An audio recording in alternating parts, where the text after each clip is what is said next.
Hello friends, IAS PCS study के इस online platform पे आपका स्वागत है। फ्रेंड्स, आपको घटनासार की अर्धवार्षिकी मैं आपको पढ़ा रहा हूँ और इसी में आपको समसामयिकी अर्धवार्षिकी का एक सेक्शन है जिसमें चर्चित स्थल, चर्चित व्यक्ति, चर्चित जो राष्ट्रीय खबरें हैं, अंतर्राष्ट्रीय खबरें हैं, खेल है, पुरस्कार है या फिर जो है वैज्ञानिक अन्वेषण, रक्षा क्षेत्र है। इसमें से इंपॉर्टेंट चीज़ों को मैं आज आपको कराने वाला हूँ। एग्जाम की दृष्टि से इसके बहुत अधिक मायने हैं और ये आपके लिए काफ़ी इंपॉर्टेंट है। पहला टॉपिक है चर्चित स्थल, जिसमें सबसे पहला टॉपिक हमें पढ़ना है हुर्मुज जलडमरू मध्य। ध्यान देना आपको, फारस की खाड़ी को ओमान की खाड़ी तथा अरब सागर से जोड़ने वाला ओमान और ईरान के बीच में एक संकरा रास्ता है 33 किलोमीटर का। हाल फिलहाल में जो खबरों में था, इसको मैप में आप ज़रूर एक बार देखिएगा। दुनिया की सबसे महत्वपूर्ण यहाँ पे तेल जांच चौकी है, यानी तेल का जो है ऑयल चेक पॉइंट है। 30% वैश्विक तेल सप्लाई, वन थर्ड जो है एलएनजी का परिवहन यहीं से होता है। तो ईरान की संसद मजलिस जो थी उस वक्त, जब ईरान और इजराइल और अमेरिका में कॉन्फ्लिक्ट चल रहा था, तो यहाँ पे उसको बंद करने के प्रस्ताव को मंजूरी दी थी। जो हुर्मुज जल संधि है, जमरूमद है, वो उसके प्राचीन बंदरगाह शहर हुर्मुज से लिया गया है, जो प्राचीन काल में क्या था, सदियों तक वाणिज्य का केंद्र था। ठीक है, एकमात्र समुद्री रास्ता, इसलिए इसको गेटवे भी बोलते हैं। किससे? बाहर, फारस की खाड़ी से बाहर निकलने का।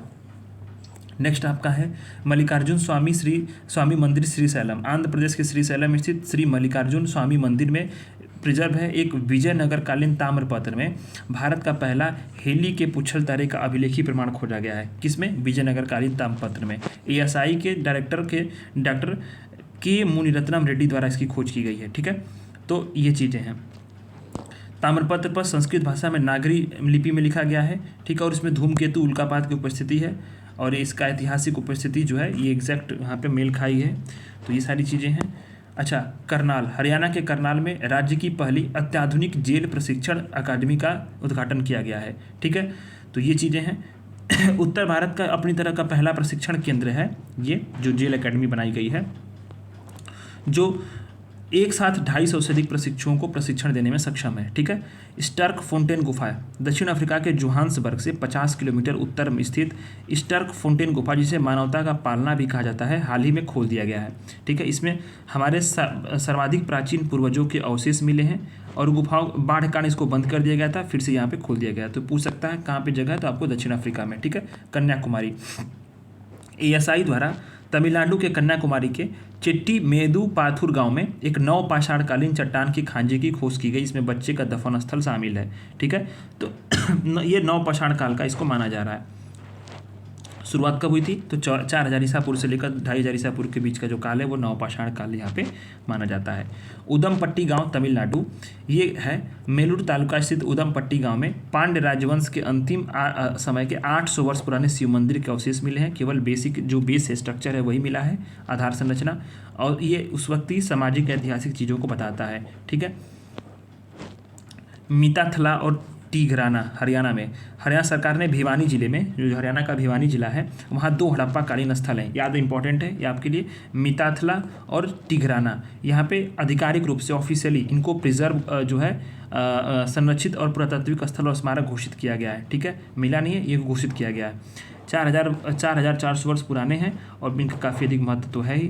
तो यहाँ पे कई सारे जो है हड़प्पा के नगर नियोजन, शिल्प और तमाम व्यापार की झलक इस बुनियाद पर पता चलता है। ठीक है, आना सागर झील, सुप्रीम कोर्ट ने पर्यावरणीय चिंताओं और आर्द्र भूमि कानूनों के उल्लंघन का हवाला देते हुए राजस्थान सरकार को अजमेर स्थित आना सागर झील के अवैध 7 वंडर पार्क को 6 महीने के अंदर बंद करने का, ध्वस्त करने का निर्देश दिया है।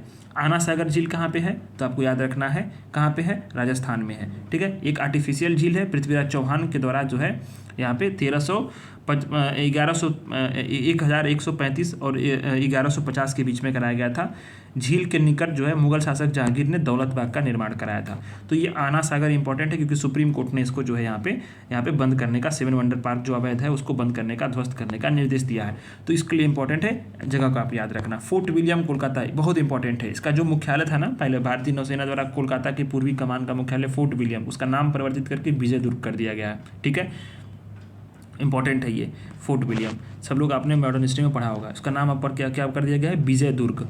डिब्रूगढ़ के जो शहर उसको 2027 तक राज्य की दूसरी राजधानी बनाने की घोषणा किसने की है? तो असम के मुख्यमंत्री हेमंता बिश्व शर्मा ने की है। उद्देश्य क्या है कि जीवन को आसान बनाकर संपर्क को सुधारना है। ठीक है, वहाँ पे अस्थायी यहाँ पे भवन का निर्माण शुरू होगा। डिब्रूगढ़ अगर बात करें तो हम लोग काफ़ी इंपॉर्टेंट है ये हमारे लिए, चाय तेल कोयला का केंद्र रहा है यहाँ पे, साथ ही यहाँ असम की सांस्कृतिक राजधानी के रूप में इसको विकसित किया जाएगा। ठीक है, ऋषिकुल्या बीच, उड़ीसा का ऋषिकुल्या नदी का मुहाना हाल में 7 लाख ऑलिव रिडले कछुओं के अंडों के कारण चर्चा में आता है। बहुत इंपॉर्टेंट है, ऑलिव रिडले कछुए यूपीएससी का फेवरेट टॉपिक है, पूछा गया है सवाल प्रीवियस ईयर में। ठीक है, आप प्रीवियस ईयर क्वेश्चन उठा के देखना यूपीएससी के। तो ऋषिकुल्या नदी का मुहाना हाल के दिनों में जो है वही 7 लाख ऑलिव रिडले कछुओं के कारण चर्चा में रहा था। उड़ीसा के गंजम जिले में बहने वाली ऋषिकुल्या नदी का मुहाना जो बंगाल की खाड़ी से मिलता है, उसमें ये कछुए क्या करते हैं, सामूहिक घोंसले के लिए पहुंचे थे और कछुए की इस प्रजनन प्रक्रिया को आरीबाड़ा के नाम से जानते हैं। यहाँ से ध्यान देना कि हर साल जो है जो समुद्री तट है इस पर कछुए प्रजनन के लिए आते हैं, ऋषिकुल्या नदी के मुहाने पर स्थित है। तो याद रखना ऋषिकुल्या बीच कहाँ पे है? तो उड़ीसा में है ऋषिकुल्या नदी। ठीक है, उसका मुहाना है। अब आते हैं हम लोग चर्चित व्यक्ति पे। तो चर्चित व्यक्ति पे बात करते हैं हम लोग, वाली डंगेटी जानवी। ठीक है, तो वाली डंगेटी जानवी जो है आंध्र प्रदेश के पश्चिमी गोदावरी के पालकोल्लू की रहने वाली डांगोटी हाल ही में नासा के international air and space programme को सफलतापूर्वक पूरा करने वाली पहली भारतीय बन गई हैं।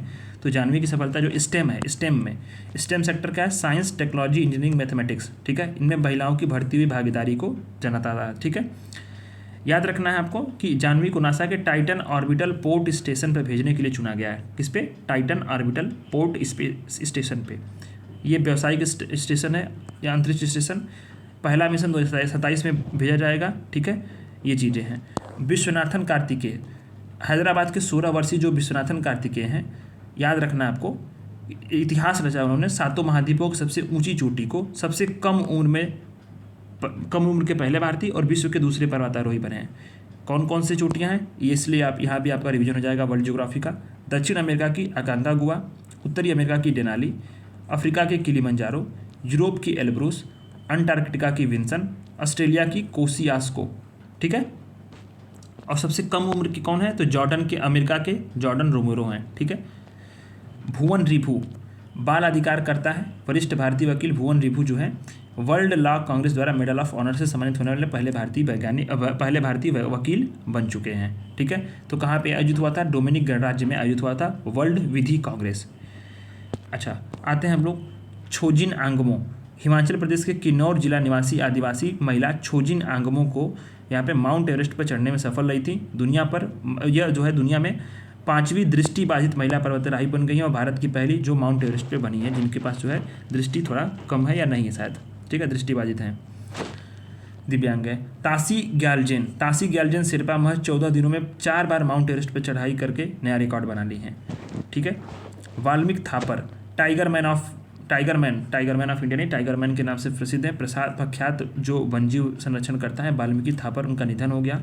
दिल्ली में जन्मे थे, अपना जीवन राजस्थान के रणथंभौर में बाघों के अध्ययन के लिए और उनके कंजर्वेशन के लिए यहाँ पे समर्पित कर दिया था। रणथंभौर फाउंडेशन की स्थापना भी की थी। 30 से अधिक पुस्तकें लिखी हैं। तो जब उनकी मृत्यु हुई है तो कुछ पुस्तकें जो इंपॉर्टेंट हैं वो चीज़ें हैं वो आपको याद रखनी है।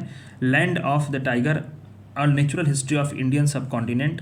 दूसरा है tiger fire 500 year of the tiger in India. इनकी बुआ जो है वो रुमिला थापर हैं, वही जो आपको काफ़ी प्रसिद्ध जो है ये जो इतिहासकार हैं।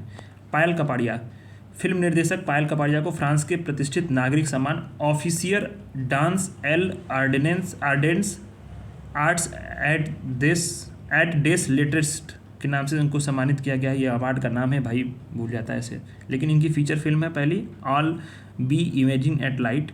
इनके लिए जो है यहाँ पे ध्यान देखो 2024 में कांस फेस्टिवल में ग्रैंड प्रिक्स पुरस्कार भी मिल गया था, ये हम लोग आपको कराया था। ठीक है, ये चीज़ें तो उसके लिए ये फिल्म के लिए मिला था। लेकिन यहाँ पे देखो फ्रांस का प्रतिष्ठित नागरिक सम्मान मिला है ऑफिसियर डांस एल आर्डेंस आर्ट्स एट देस लेटरेस। ये सवाल पूछा जा सकता है क्योंकि कई बार मैच दी कॉलम में पिछले साल के 2024 के पेपर में सवाल पूछे गए थे जो अवार्ड से संबंधित थे। ठीक है, कैटरीना कैफ को हाल ही में मालदीव पर्यटन विभाग के सनी साइड ऑफ लाइफ के लिए वैश्विक ब्रांड एम्बेसडर यहाँ पे नियुक्त किया गया है। ठीक है, ग्रीष्मकालीन बिक्री जो होती है उसके मार्केटिंग और पब्लिक रिलेशन PR का जो है कॉर्पोरेशन के लिए काम करेंगी, उसी के लिए सभी सारी चीज़ें हायर की गई है। पोप लियो 14, ठीक है, कार्डिनल रॉबर्ट फ्रांसिस प्रीवोस्ट को 267वें पोप के रूप में चुना गया है। पोप लियो 14 के नाम से जाने जाएंगे। ठीक है, बस इंपॉर्टेंट ही, इससे कुछ नहीं जानना है इसको। जयंत नार्लिकर, प्रसिद्ध खगोल वैज्ञानिक जयंत नार्लिकर का 20 मई 2025 को निधन हो गया। ठीक है, इन्होंने क्या है कि इन्होंने जो एक अंग्रेज खगोल विज्ञानी है सर फ्रेड होयल, इनके साथ मिलकर गुरुत्वाकर्षण के होयर नार्लिकर सिद्धांत का विकास किया था। के कस्तूरी रंजन की बात करते हैं हम लोग। के कस्तूरी रंजन देश के प्रसिद्ध अंतरिक्ष विज्ञानी डॉक्टर कृष्णस्वामी कस्तूरी रंजन का यहाँ पे निधन हो गया। इसरो के यहाँ पे चेयरमैन भी रहे, साथ साथ जो है भारत सरकार के अंतरिक्ष विभाग के सचिव भी रहे थे, राज्यसभा सदस्य भी रहे थे, योजना आयोग के सदस्य भी रहे थे। काफ़ी इंपॉर्टेंट है। ठीक है, मनोज कुमार, भारत का रहने वाला हूँ, भारत की बात सुनाता हूँ, इस गाने से दुनिया भर में फेमस भी हुए थे, उनका भी निधन हुआ है। तो शहीद उपकार, पूरब पश्चिम जैसी फिल्में हैं। एबटाबाद में उनका जन्म हुआ था, वही एबटाबाद जो है जहाँ पे ओसामा बिन लादेन मारा गया था। ठीक है, अच्छा, एन चंद्रशेखरन जो है इम्पोर्टेंट है ये, कि टाटा समूह के अध्यक्ष नटराजन चंद्रशेखरन को भारत ब्रिटेन के व्यापारिक संबंधों में योगदान के लिए और उनकी सर्विसेज के लिए यहाँ पे 14 फरवरी को ब्रिटिश साम्राज्य का सबसे उत्कृष्ट award the most excellent order of the British empire civil citizen से उनको सम्मानित किया गया। इसी को सम्मान को नाइटहुड के नाम से जाना जाता है। ठीक है, नाइटहुड की उपाधि वही जो रविन्द्रनाथ टैगोर ने वापस की थी, तो इनको सम्मानित किया गया है एन चंद्रशेखरन को। तो इंपॉर्टेंट है, काफ़ी इंपॉर्टेंट है ये। सुनील भारती मित्तल, भारतीय इंटरप्राइजेस के संस्थापक और अध्यक्ष सुनील भारती मित्तल को यूके भारत के व्यापारिक संबंधों को आगे बढ़ाने के लिए मानद नाइटहुड सम्मान यहाँ पे दिया गया फरवरी में। सबसे उत्कृष्ट यहाँ पे जो है इसके अंतर्गत knight commander of the most excellent order of the British empire का प्रतीक चिन्ह यहाँ पे प्रदान किया गया। ठीक है, अब आता है निधिकर। अर्थनेस्ट की एग्जीक्यूटिव डायरेक्टर निधिकर को ब्रिटिश संसद हाउस ऑफ लॉर्ड्स में वुमेन एंटरप्रेन्योर इन सस्टेनेबिलिटी से सम्मानित किया गया। ठीक है, ग्लोबल पॉल्यूशन से निपटने में महत्वपूर्ण भूमिका जो है इन्होंने निभाई है। डॉक्टर सुबोर्नो बोस अंतर्राष्ट्रीय होटल प्रबंधन संस्थान के अध्यक्ष हैं। डॉक्टर सुबोर्नो बोस, इनको हाल ही में life time achievement in hospitality and education through technology पुरस्कार दिया गया है। किसको दिया है? तो वाइब्रेंट भारत ग्लोबल समिट में गजेंद्र सिंह शेखावत जो पर्यटन मंत्री हैं उन्होंने दिया life time achievement in hospitality and education through technology पुरस्कार। ठीक है, इनको डॉक्टर बोस को अतिथि शिक्षा, हॉस्पिटलिटी एजुकेशन, पर्यटन में एआई के समावेश में योगदान के लिए यहाँ पे उन्होंने दिए, उसको पुरस्कार यहाँ पे उनको दिया गया। ठीक है, त्सुगो गायले, दक्षिण अफ्रीका की त्सुगो गायले को फरवरी में लास वेगास में मिसेज वर्ल्ड 2025 का खिताब जीता उन्होंने। ठीक है, तो बहुत इंपॉर्टेंट है, पहली अश्वेत महिला है यहाँ पे जो है ऐसा उन्होंने उपलब्धि हासिल की है। ठीक है, कहाँ की हैं? दक्षिण अफ्रीका की हैं। कमला देवी अरविंदन जो है भारतीय मूल की सिंगापुर की प्रतिष्ठित लेखिका है। कमला देवी अरविंदन को उनके लेखन के लिए सिंगापुर की वीमेन हॉल ऑफ फेम में शामिल किया गया है।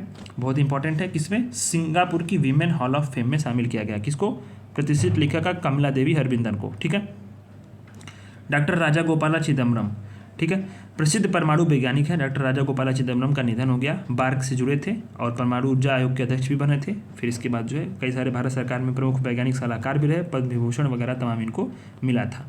ठीक है, अब आते हैं हम लोग नई नियुक्तियाँ जो हाल फिलहाल में हुई हैं, नई नियुक्तियों के बारे में समझते हैं। पराग जैन है, केंद्र सरकार ने पंजाब कैडर के IPS अधिकारी पंजाब जो पराग जैन है उनको रॉ का जो है नया चीफ नियुक्त किया है। ठीक है, अनुराधा ठाकुर, हिमाचल प्रदेश की जो IAS है अनुराधा ठाकुर को सेबी में यहाँ पे अंशकालीन सदस्य के रूप में इनको जो है नियुक्त किया गया है।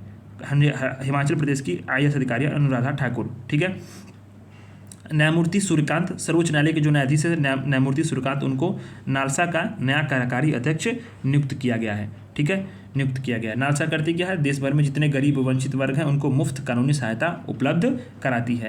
अजय कुमार, देश के पूर्व सचिव अजय कुमार को UPSC का नया अध्यक्ष नियुक्त किया गया है। बहुत इंपॉर्टेंट है। ठीक है, Harvansh Chawla, that KR Chawla and company advocates के संस्थापक और प्रबंध भागीदार हैं। हरवंश चावला, उसको BRICS chamber of commerce and industry का नया चेयरमैन नियुक्त किया गया है। ठीक है, यहाँ ध्यान देना है कि जो प्राइवेट सेक्टर है, किसके? जो ब्रिक्स यानी ब्राज़ील, रूस, भारत, चाइना, दक्षिण अफ्रीका के जो निजी क्षेत्र के उसकी नीतिगत आवाज़ है। ठीक है, ब्रिक्स CCI, किसको? हरवंश चावला को नियुक्त किया गया है। BR गवई, जो सुप्रीम कोर्ट के वरिष्ठ न्यायाधीश हैं, भूषण रामकृष्ण गवई, उन्होंने देश के 52वें चीफ ऑफ जस्टिस के रूप में जो है तो यहाँ पे उन्होंने चीफ जस्टिस ऑफ इंडिया के रूप में जो उन्होंने यहाँ पे शपथ ली है। ठीक है। अनुराग घोष नई Delhi council of energy environment water के संस्थापक है, सीईओ है। अनुराग को यूएन जलवायु पार्टियों में जो तीसरा COP30 उसके लिए दक्षिण एशिया के दूत के रूप में नियुक्त किया गया। कहाँ पे होगा? तो ब्राज़ील में होगा। मैंने आपको पढ़ाया था ब्राज़ील के बेलेम में होगा। कब होगा? नवंबर 2025 में होगा। तो दक्षिण एशिया के दूत के रूप में नियुक्त कौन हुआ है? अनुराग घोष नियुक्त हुए हैं। ठीक है। यहाँ पे Rajiv Memani Ernst and Young India के अध्यक्ष सीईओ हैं, उनको भारतीय उद्योग परिसंघ का अध्यक्ष यहाँ पे उन्होंने ग्रहण कर लिया। ठीक है। अश्विनी लोहानी एयर इंडिया और रेलवे बोर्ड के पूर्व चेयरमैन थे। यहाँ पे अश्विनी लोहानी, उनको नई दिल्ली के प्रधानमंत्री संग्रहालय और पुस्तकालय का नया निदेशक यहाँ पे नियुक्त किया गया है। 3 साल उनका कार्यकाल होगा। एस महेंद्र देव प्रसिद्ध अर्थशास्त्री हैं। एस महेंद्र प्रधानमंत्री की आर्थिक सलाहकार परिषद का अध्यक्ष नियुक्त किया गया है। दिल्ली स्कूल ऑफ इकोनॉमिक्स, उन्होंने इकोनॉमिक्स में PhD वगैरह की थी, तमाम चीज़ें। ठीक है। शैलेश सी मेहता को फर्टिलाइजर एसोसिएशन ऑफ इंडिया का अध्यक्ष नियुक्त किया गया है। ठीक है। अच्छा, यशस्वी सोलंकी को राष्ट्रपति द्रौपदी मुर्मू की महिला एड डी कैंप ADC नियुक्त किया गया है। ADC तो इम्पॉर्टेंट है, राष्ट्रपति की ADC बनने वाली पहली महिला है। कौन है? यशस्वी सोलंकी। तो इम्पॉर्टेंट है, भारतीय नौसेना की लेफ्टिनेंट कमांडर है और बहुत बहुत इंपॉर्टेंट है। ठीक है ना, इसको आप याद रखना। अपना विशेष प्रतीक एगुलेट प्राप्त किया था 9 मई 2025 को। तो ये यशस्वी सोलंकी को नोट करना, क्योंकि ये महिला है और पहली ADC है राष्ट्रपति की, तो इम्पॉर्टेंट है। मनीषा पाढ़ी सशस्त्र सेनाओं में लैंगिक प्रतिनिधित्व के क्षेत्र में उपलब्धि के रूप में स्क्वाड्रन लीडर मनीषा पाढ़ी राज्यपाल की जो है ADC नियुक्त होने वाली पहली भारतीय महिला सेनाधिकारी बन गई हैं। ठीक है। मिजोरम के राज्यपाल का ADC नियुक्त किया गया कि उनको मनीषा पाढ़ी को। बेलेज मेट्रेवेली ब्रिटिश प्रधानमंत्री कीर स्टारमर ने 47 वर्षीय बेलेज मेट्रेवेली को देश की खुफिया एजेंसी MI6 का पहला महिला नियुक्त किया है। ठीक है। महिला प्रमुख नियुक्त किया गया है, पहली बार है कोई MI6 को भी है, उसकी सीक्रेट एजेंसी है, जैसे रॉ है वैसे वो भी है। आलोक जोशी, केंद्र सरकार ने आलोक जोशी को राष्ट्रीय सुरक्षा सलाहकार का अध्यक्ष नियुक्त किया है। राष्ट्रीय सुरक्षा सलाहकार बोर्ड, ठीक है, इंपॉर्टेंट है, याद रखना। पहलगाम हमलों में 26 लोगों की मौत के बाद इन्होंने राष्ट्रीय सुरक्षा सलाहकार की पुनर्गठन किया था। इसमें जो सेवानिवृत्त सैन्य जो पुलिस अधिकारी हैं उनके सहित 6 नए सदस्यों को शामिल करके 7 सदस्यीय बनाया गया है। आलोक जोशी शायद जो हैं, जहाँ तक मुझे लगता है, वो CBI में भी रह चुके हैं। ठीक है, तो काफ़ी इंपॉर्टेंट भी हैं ये। संजय जायसवाल, लोकसभा अध्यक्ष ओम बिरला ने भाजपा सांसद संजय जायसवाल को 2025-26 के लिए प्राक्कलन समिति का अध्यक्ष नियुक्त किया है। 30 सदस्यीय ये समिति होती है। ठीक है, कौन नियुक्त किया, किसको नियुक्त किया गया है? तो संजय जायसवाल को नियुक्त किया गया है। ठीक है, जो प्राक्कलन समिति होती है वो क्या करती है? सरकार के व्ययों का अनुमान की समीक्षा करती है। ठीक है। बैजंत पांडा, लोकसभा अध्यक्ष ओम बिरला ने भाजपा सांसद बैजंत पांडा को जो सार्वजनिक उपक्रम समिति है उनके लिए अध्यक्ष नियुक्त किया है। 22 सदस्यीय समिति होती है, 15 लोकसभा के सदस्य और 7 जो होते हैं वो कौन होते हैं? राज्यसभा के सदस्य होते हैं। ठीक है। प्रोफेसर अनंता चंद्रकाशन, भारतीय मूल के प्रोफेसर हैं अनंता चंद्रकाशन, उनको MIT ने अपना प्रावोस्ट नियुक्त किया गया, पहले भारतीय मूल के शिक्षाविद बन गए हैं। ठीक है, ये ध्यान देना है कि वे MIT के जो शैक्षणिक मामले, वित्तीय योजना और रणनीतिक पहलों का वे नेतृत्व करेंगे। सुब्रमण्यम रमण, इसको पेंशन जो PFRDA है, पेंशन विनियामक और विकास प्राधिकरण, उसके अध्यक्ष के रूप में इनको जो है नियुक्त किया गया है। ठीक है, अब यह ध्यान देना है कि इनका जो पूरा पद होगा, कार्यकाल 5 वर्ष या 65 वर्ष की आयु तक यहाँ पे रहेगा। जो फ्रेंड्स इतने सारे फैक्ट्स हैं ना, वो मैं इसलिए जल्दी करा रहा हूँ क्योंकि इसमें कुछ समझाने की चीज़ें हैं नहीं, और ये आपको बार बार रटना ही पड़ेगा। इसका कोई उपाय नहीं है कि आपको कुछ ऐसी चीज़ें बता दें जो ट्रिक बता दें। ट्रिक से नहीं होगा, ये ट्रिक बताएंगे सवाल सॉल्व नहीं होगा। आपको या तो वीडियो कई बार देख लो या तो फिर आप रिवीजन कर लो मैगजीन से, 2-3 चीज़ें करनी पड़ेंगी। इसको बार बार देखना पड़ेगा, चीज़ें आपके ये माइंडसेट में जो है एक बार विजुअलाइज हो जाएगी तो याद रहेगा। ठीक है। दिनेश माहेश्वरी, सुप्रीम कोर्ट के जो अवकाश प्राप्त जस्टिस हैं दिनेश माहेश्वरी को 23वें विधि आयोग का अध्यक्ष नियुक्त किया गया है। इंपॉर्टेंट है, 2027 तक इनका कार्यकाल रहेगा। डॉक्टर मांगीलाल जाट, प्रसिद्ध कृषि वैज्ञानिक हैं, उनको ICAR का महानिदेशक अप्रैल में नियुक्त किया गया है। नियुक्ति 3 वर्ष के लिए इनकी है। ठीक है। N चंद्रशेखरन, अंतर्राष्ट्रीय मुद्रा कोष के जो प्रबंधक है क्रिस्टिना जॉर्जिवा, उनके नेतृत्व में advisory council on entrepreneur and growth का सदस्य N चंद्रशेखरन को बनाया गया। टाटा सन्स के और RBI बोर्ड के सदस्य के रूप में जो है यहाँ कार्यरत हैं। ठीक है। राजीव गौबा, पूर्व कैबिनेट सचिव राजीव गौबा को केंद्र सरकार द्वारा नीति आयोग का पूर्वकालीन सदस्य यहाँ पे नियुक्त किया गया है। ठीक है। झारखंड कैडर के अधिकारी हैं 82 बैच के। निधि तिवारी, भारतीय विदेश सेवा की अधिकारी निधि तिवारी को प्रधानमंत्री का निजी सचिव नियुक्त किया गया है। निधि तिवारी जो है 2014 बैच की, बनारस की रहने वाली हैं निधि तिवारी, भारतीय विदेश सेवा की यहाँ पे अधिकारी हैं, उनको प्रधानमंत्री का निजी सचिव नियुक्त किया गया है। ठीक है। पूनम गुप्ता, रिजर्व बैंक ने 2 अप्रैल 2025 को पूनम गुप्ता को बैंक का नया डिप्टी गवर्नर इन्होंने नियुक्त किया। ठीक है। ज्ञानेश कुमार, केरल कैडर के अधिकारी ज्ञानेश कुमार को प्रधानमंत्री की अध्यक्षता वाली 3 सदस्यीय समिति ने राजीव कुमार की जगह भारत का मुख्य चुनाव आयुक्त नियुक्त किया है। इंपॉर्टेंट है। ठीक है। मुख्य चुनाव आयुक्त बने हैं। अच्छा, इसी पे सवाल भी आया था। 3 सदस्यीय नया चुनाव आयुक्त जो है था, उसका जो पूरा चयन प्रक्रिया थी, उसी पे यूपीपीसीएस मेंस में सवाल भी पूछा था। ठीक है। नए कानून के तहत जो नियुक्ति हुई है वही। ठीक है। सरली वोचवे, घाना की प्रसिद्ध राजनयिक सरली वोचवे ने कॉमनवेल्थ ऑफ नेशंस की 7वीं महासचिव के रूप में यहाँ पे उन्होंने कार्यभार ग्रहण किया है। ठीक है। पहली अफ्रीकी महिला है। इंपॉर्टेंट बात है ये। राजेश निर्वाण, कैबिनेट की नियुक्ति समिति ने राजस्थान कैडर के जो आईपीएस हैं राजेश निर्वाण को जो बीसीएएस है, ठीक है, bureau of civil aviation standard ऐसे करके है, ठीक है, बीसीएएस जो आपका जो नागरिक उड्डयन सुरक्षा ब्यूरो है उसके महानिदेशक के रूप में जो है इन्होंने नियुक्त किया उसको, किसको, राजेश निर्वाण को। ठीक है। यही एरोडोम एंट्री पास भी जारी करता है बीसीएएस। तो एरोडोम एंट्री पास कुछ चुनिंदा लोगों को मिलता है, जैसे कि जो विमानन सेक्टर में विशेषज्ञ हो, कोई अधिकारी हो, कंपनियों के एकदम विशेष, मुश्किल से 150-200 लोगों के पास जो है एरोडोम एंट्री पास होता है, जिस पर एयरपोर्ट पे कोई चेकिंग नहीं होगी, वीआईपी लॉन्च, बहुत सारे एक्सेस की सुविधा होती है। तो बीसीएस ये जारी करता है। ठीक है। चरणजोत सिंह नंदा, जो आईसीएआई है, भारतीय चार्टर्ड अकाउंटेंट संस्थान, उन्होंने चरणजोत सिंह नंदा को अपना 73वां अध्यक्ष नियुक्त किया है। ठीक है। काश पटेल बहुत इंपॉर्टेंट है, भारतीय मूल के जो काश पटेल हैं उनको अफ्रीका के एफबीआई के 9वें निदेशक के रूप में शपथ दिलाई है। भगवत गीता पे हाथ रख के जो इन्होंने शपथ ली थी। शक्तिकांत दास जो हैं वो सेवानिवृत्त हैं, आईएएस अधिकारी, आरबीआई के पूर्व गवर्नर थे, उनको प्रधानमंत्री का प्रधान सचिव 2 के रूप में यहाँ पे नियुक्त किया गया है। ठीक है। मयंक शर्मा को भारत का नया रक्षा लेखा महानियंत्रक नियुक्त किया गया है। ठीक है। अशोक सिंह ठाकुर को 3 वर्षीय कार्यकाल के लिए भारतीय सांस्कृतिक निधि ईटेक का प्रमुख जो है भारत का प्रमुख विरासत संगठन उसका अध्यक्ष नियुक्त किया गया है। अंजू राठी को देश की पहली महिला विधि सचिव के रूप में नियुक्त किया गया है। ठीक है। ये देखें तो ट्रेडिशनली एक तरह बात करें तो पहले सिर्फ और सिर्फ पुरुषों द्वारा संभाला था, लेकिन ये इनको पहली महिला है, तो ये इंपॉर्टेंट है। अंजू राठी किस चीज़ पे, पहली भारतीय महिला विधि सचिव। ठीक है। एन गणपति को टाटा कम्युनिकेशन के बोर्ड डायरेक्टर का चेयरमैन नियुक्त किया गया है। ठीक है। और वी नारायण को इसरो का अध्यक्ष नियुक्त किया गया। बहुत इंपॉर्टेंट, डॉक्टर वी नारायण को 2025 में इसरो का अध्यक्ष नियुक्त किया गया था। एस सोमनाथ का उन्होंने स्थान लिया था। वी नारायण बहुत इंपॉर्टेंट है। इसके साथ ही ज्ञानेश प्रताप सिंह असम के जो है जो डीजीपी रहे हैं, सीआरपीएफ के महानिदेशक नियुक्त हुए हैं, डीजी नियुक्त हुए हैं। ठीक है। जस्टिस वी रामा सुब्रमण्यम, इनको राष्ट्रीय मानवाधिकार आयोग का अध्यक्ष नियुक्त किया गया है। बहुत इंपॉर्टेंट है, किसको नियुक्त किया गया है, जस्टिस वी रामा सुब्रमण्यम को। ठीक है। डॉक्टर मदन बी लोकुर को जो है अवकाश प्राप्त न्यायाधीश थे, उनको यूएन इंटरनेशनल काउंसिल का अध्यक्ष नियुक्त किया गया है। किसको, मदन बी लोकुर को। संजय मूर्ति, भारतीय प्रशासनिक सेवा के हिमाचल कैडर के अधिकारी संजय मूर्ति को कैग में नियुक्त किया गया। ठीक है। उन्होंने गिरीश चंद्र मुर्मू का उन्होंने स्थान लिया है। कौन, संजय मूर्ति, इनको नियुक्त की गई है। 6 वर्ष का कार्यकाल होगा।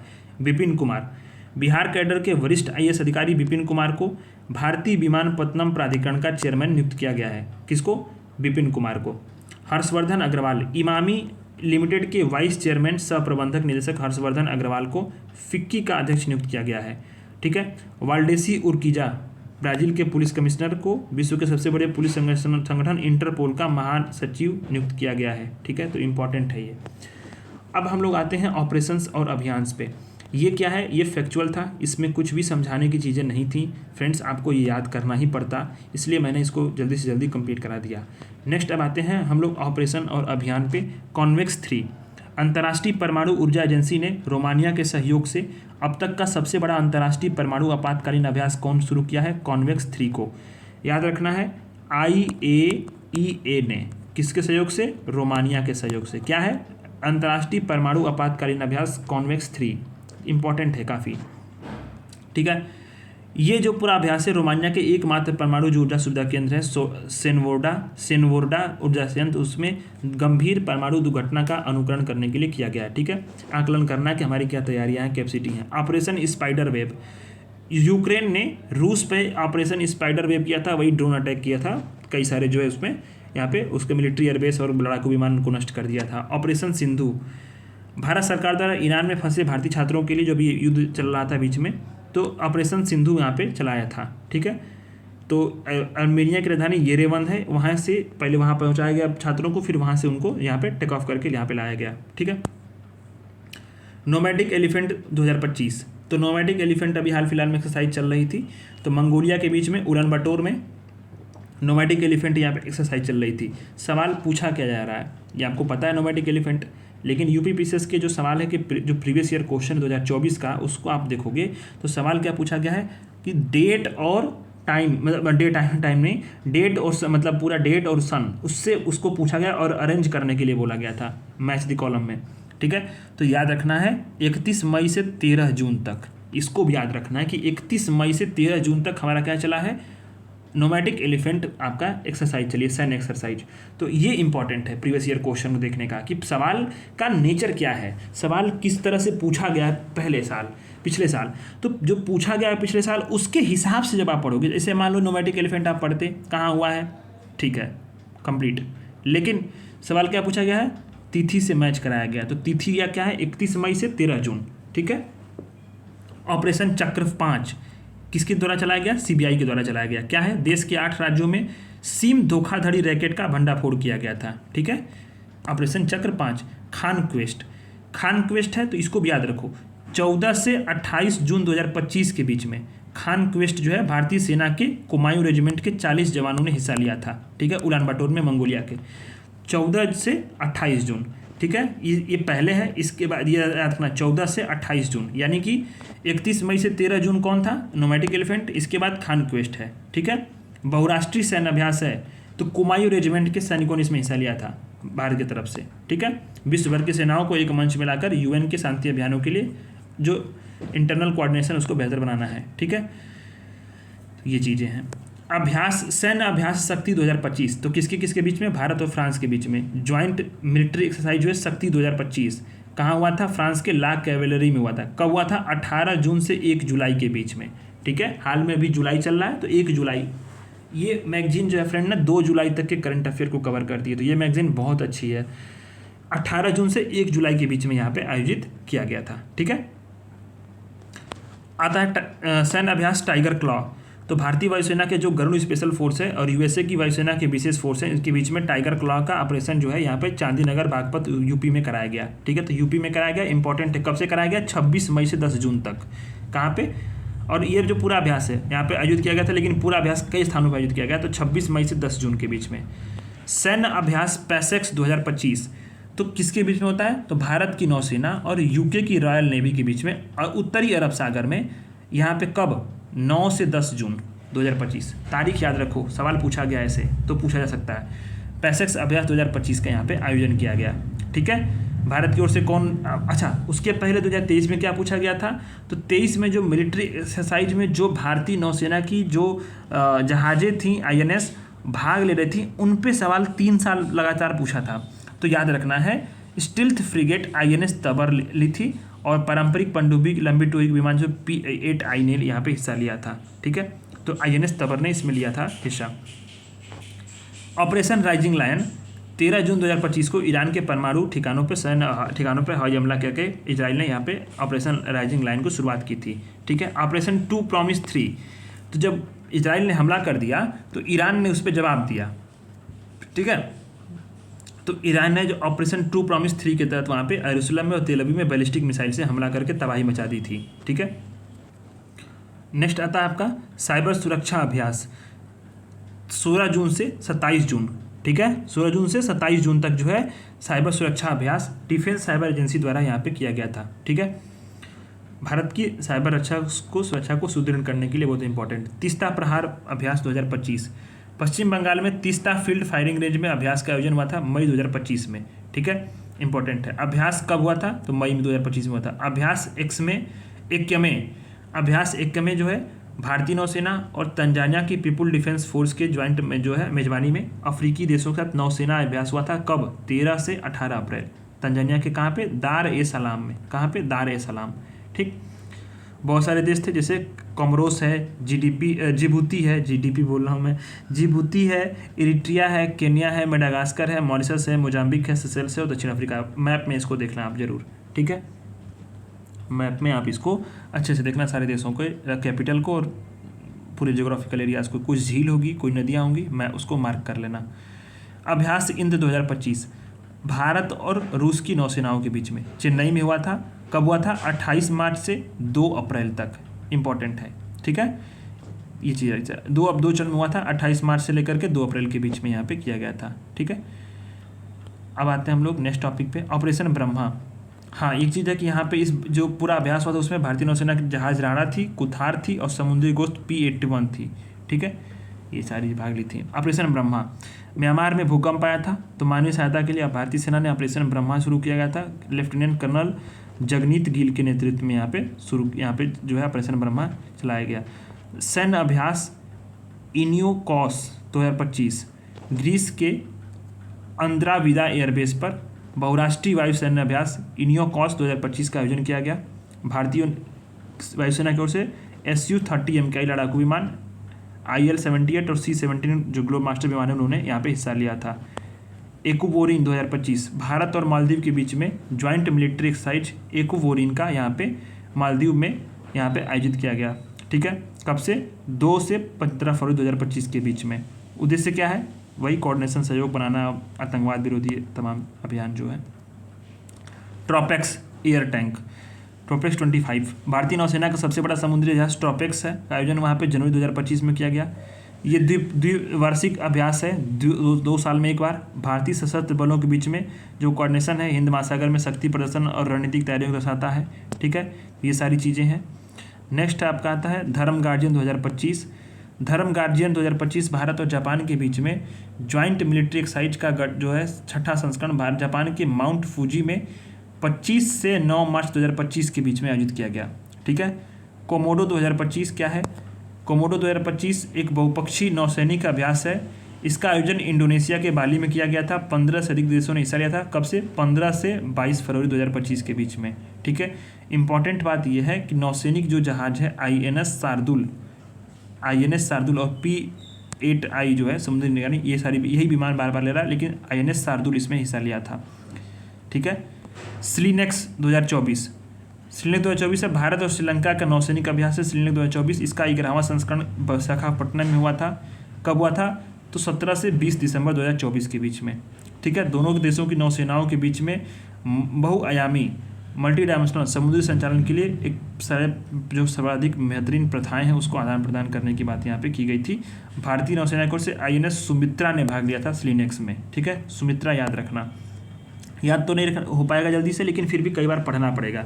सच्चाई बता दूं, किसी से मुझे भी नहीं याद हो पाता, लेकिन बार बार पढ़ने से एग्जाम से पहले चीज़ें एक बार जो है आपके मन में विजुलाइज होती हैं। ऑप्शंस देखते आपको सारी चीज़ें याद आ जाएंगी। ठीक है, तो कम से कम 3 से 4 बार इसको देखना तो पड़ेगा ही, सारी जो एक्सरसाइज है उसके, क्योंकि सवाल एक बनेगा इस पर कन्फर्म है। डेजर्ट हंट कब से? तो 24 फरवरी से लेकर के 28 फरवरी 2025 तक, याद रखना डेट, क्योंकि डेट पूछा जा रहा है। राजस्थान के जोधपुर में डेजर्ट हंट का एक एकीकृत त्रिसेवा विशेष बल का आयोजन किया गया। ठीक है, तो ये सारी चीज़ें हैं। सी ड्रैगन जो है 2025 कब से? 4 मार्च से लेकर के 19 मार्च 2025 तक बहुपक्षीय समुद्री युद्धाभ्यास है। सी ड्रैगन का आयोजन अमेरिकी सेना जो सैन्य बेस गुआम तट उसके पास पश्चिमी प्रशांत महासागर में यहाँ पे आयोजित किया गया। ठीक है, तो ये सारी चीज़ें थी। अच्छा, भारतीय नौसेना वगैरह भी यहाँ पे जो हिस्सा ली थी इसमें। खंजर 12, ठीक है, तो भारत और किर्गिस्तान की सेनाओं के बीच में ज्वाइंट विशेष बल अभ्यास खंजर 12 का आयोजन किया गया। दोनों देशों के बीच में इंटरऑपरेबिलिटी की कैपेसिटी को बढ़ाने के लिए यहाँ पे विशेष सर्वाधिक प्रथाओं को, बेहतरीन प्रथाओं को यहाँ पे जो है आजमाना है या उसको अपनाना है। कॉर्पेट और बोंगोसागर अभ्यास, भारत और बांग्लादेश के बीच में कोऑर्डिनेटेड गश्त अभ्यास कार्पेट, उसका 6ठा संस्करण। और द्विपक्षीय अभ्यास बोंगो सागर का आयोजन कहाँ पे हुआ था? यहाँ पे ध्यान देना है, यहाँ पे बंगाल की खाड़ी में यहाँ पे आयोजित किया गया। कब से? 10 मार्च से 12 मार्च के बीच में। ठीक है, अभ्यास वरुण 2025 भारत और फ्रांस के बीच में द्विपक्षीय नौसैनिक अभ्यास वरुण का 23वां संस्करण कब से 19 से लेकर के 22 मार्च तक यहाँ पे पश्चिमी समुद्र तट पे किया गया था। ठीक है, तो याद इसमें इंपॉर्टेंट ये है कि इसमें कौन हिस्सा लिया है। यहाँ पे INS विक्रांत ने भाग लिया था, MiG-29 तो है ही छोड़ो, लेकिन INS विक्रांत हमारे लिए काफ़ी इंपॉर्टेंट है। INS विक्रांत ने अभ्यास वरुण में भाग लिया था 19 से 22 मार्च 2025 तक। सूर्यकिरण 2024 नेपाल और भारत के बीच में ज्वाइंट मिलिट्री एक्सरसाइज है। ये नेपाल के सलझंडी में यहाँ पे हुआ था 31 दिसंबर से 13 जनवरी 2025 तक। ठीक है, तो बहुत इंपॉर्टेंट है ये। और इसका उद्देश्य क्या है कि UN शांति स्थापना अभियान पर UN चार्टर के अनुरूप इंटरऑपरेबिलिटी कैपेसिटी को बढ़ाना है। ठीक है, अब आते हैं लोग नेक्स्ट योजना और परियोजनाओं की तरफ। बहुत इंपॉर्टेंट चीज़ें यहाँ से मिलेंगी आपको। तो योजना और परियोजना आपके एग्जाम्स में एक सवाल यहाँ से भी बनते हैं। आपका आता है धरती आबा जन भागीदारी अभियान। 15 जून 2025 को जनजातीय कार्य मंत्रालय ने यहाँ पे भारत सरकार द्वारा यहाँ पे धरती आबा जन भागीदारी अभियान शुरू किया गया था। ये क्या है? अब तक का सबसे बड़ा जनजातीय सशक्तिकरण अभियान है। 31 राज्यों UT जो है उसमें 549 जनजातीय जिले हैं, 2900 प्लस ब्लॉक है और 270 अति संवेदनशील जो है वो PVTG ग्रुप है। उनमें 1 लाख से अधिक गाँव में क्या करना है कि 5 करोड़ 50 लाख से अधिक जनजातीय नागरिक तक सरकारी योजनाएं उनका पूर्ण लाभ पहुंचाएं। तो याद रखना आपको 15 जून से 15 जुलाई तक ये अभियान चला, जिसमें प्रधानमंत्री जनजातीय न्याय अभियान PM जनमन जो योजना शुरू की थी सरकार ने, और धरती आबा जनजातीय ग्राम उत्कर्ष अभियान के तहत इसको क्रियान्वित किया गया। ठीक है, माझी वसुंधरा अभियान जो है वो 6.2, तो महाराष्ट्र सरकार ने महत्वाकांक्षी पर्यावरणीय पहल थी माझी वसुंधरा अभियान 6.0 इसको शुरू किया था। ठीक है, इसका नेतृत्व कौन कर रहा है? तो पर्यावरण जलवायु परिवर्तन विभाग कर रहा है। 28,317 लोगों को इसके दायरे में लाया जाएगा। प्रतिभा सेतु योजना, UPSC ने हाल ही में प्रतिभा सेतु नामक एक नई योजना शुरू की थी। सरकार और निजी कंपनियों को उन प्रतिभागियों की जानकारी जो यहाँ पे मिलेगी जिसमें देश के सबसे प्रतिस्पर्धी जो UPSC की सभी परीक्षाएं पास की लेकिन अंतिम मेरिट में सफल बनाने में सूची जगह में अंतिम जो मेरिट में है उसमें असफल रहे थे। इसको यहाँ पे पहले जो है PDS के नाम जाना जाता था, यानी कि सार्वजनिक प्रकटीकरण योजना। ठीक है, लेकिन फाइनल मेरिट में सिलेक्शन ना हो पाने के कारण भी यहाँ पे क्या हुआ कि बहुत सारे लोगों को जो है फिर से शुरू करना, स्टार्टिंग करना, फ्रस्ट्रेट होना, फिर आर्थिक समस्याएं बहुत सारी आ जाती थी, तो फिर उसको नाम बदल के यहाँ पे प्रतिभा सेतु शुरू किया गया और उन लोगों की लिस्ट जारी की जाएगी उनके डिग्री और उनके अनुभव के अनुसार, और उसके बाद वहाँ पे जो नियुक्ता होंगे वो एक प्लेटफॉर्म उपलब्ध हो जाएगा जहाँ से जो उम्मीदवार होंगे उनका चयन कर लिया जाएगा। ठीक है, तो ये सारी चीज़ें हैं।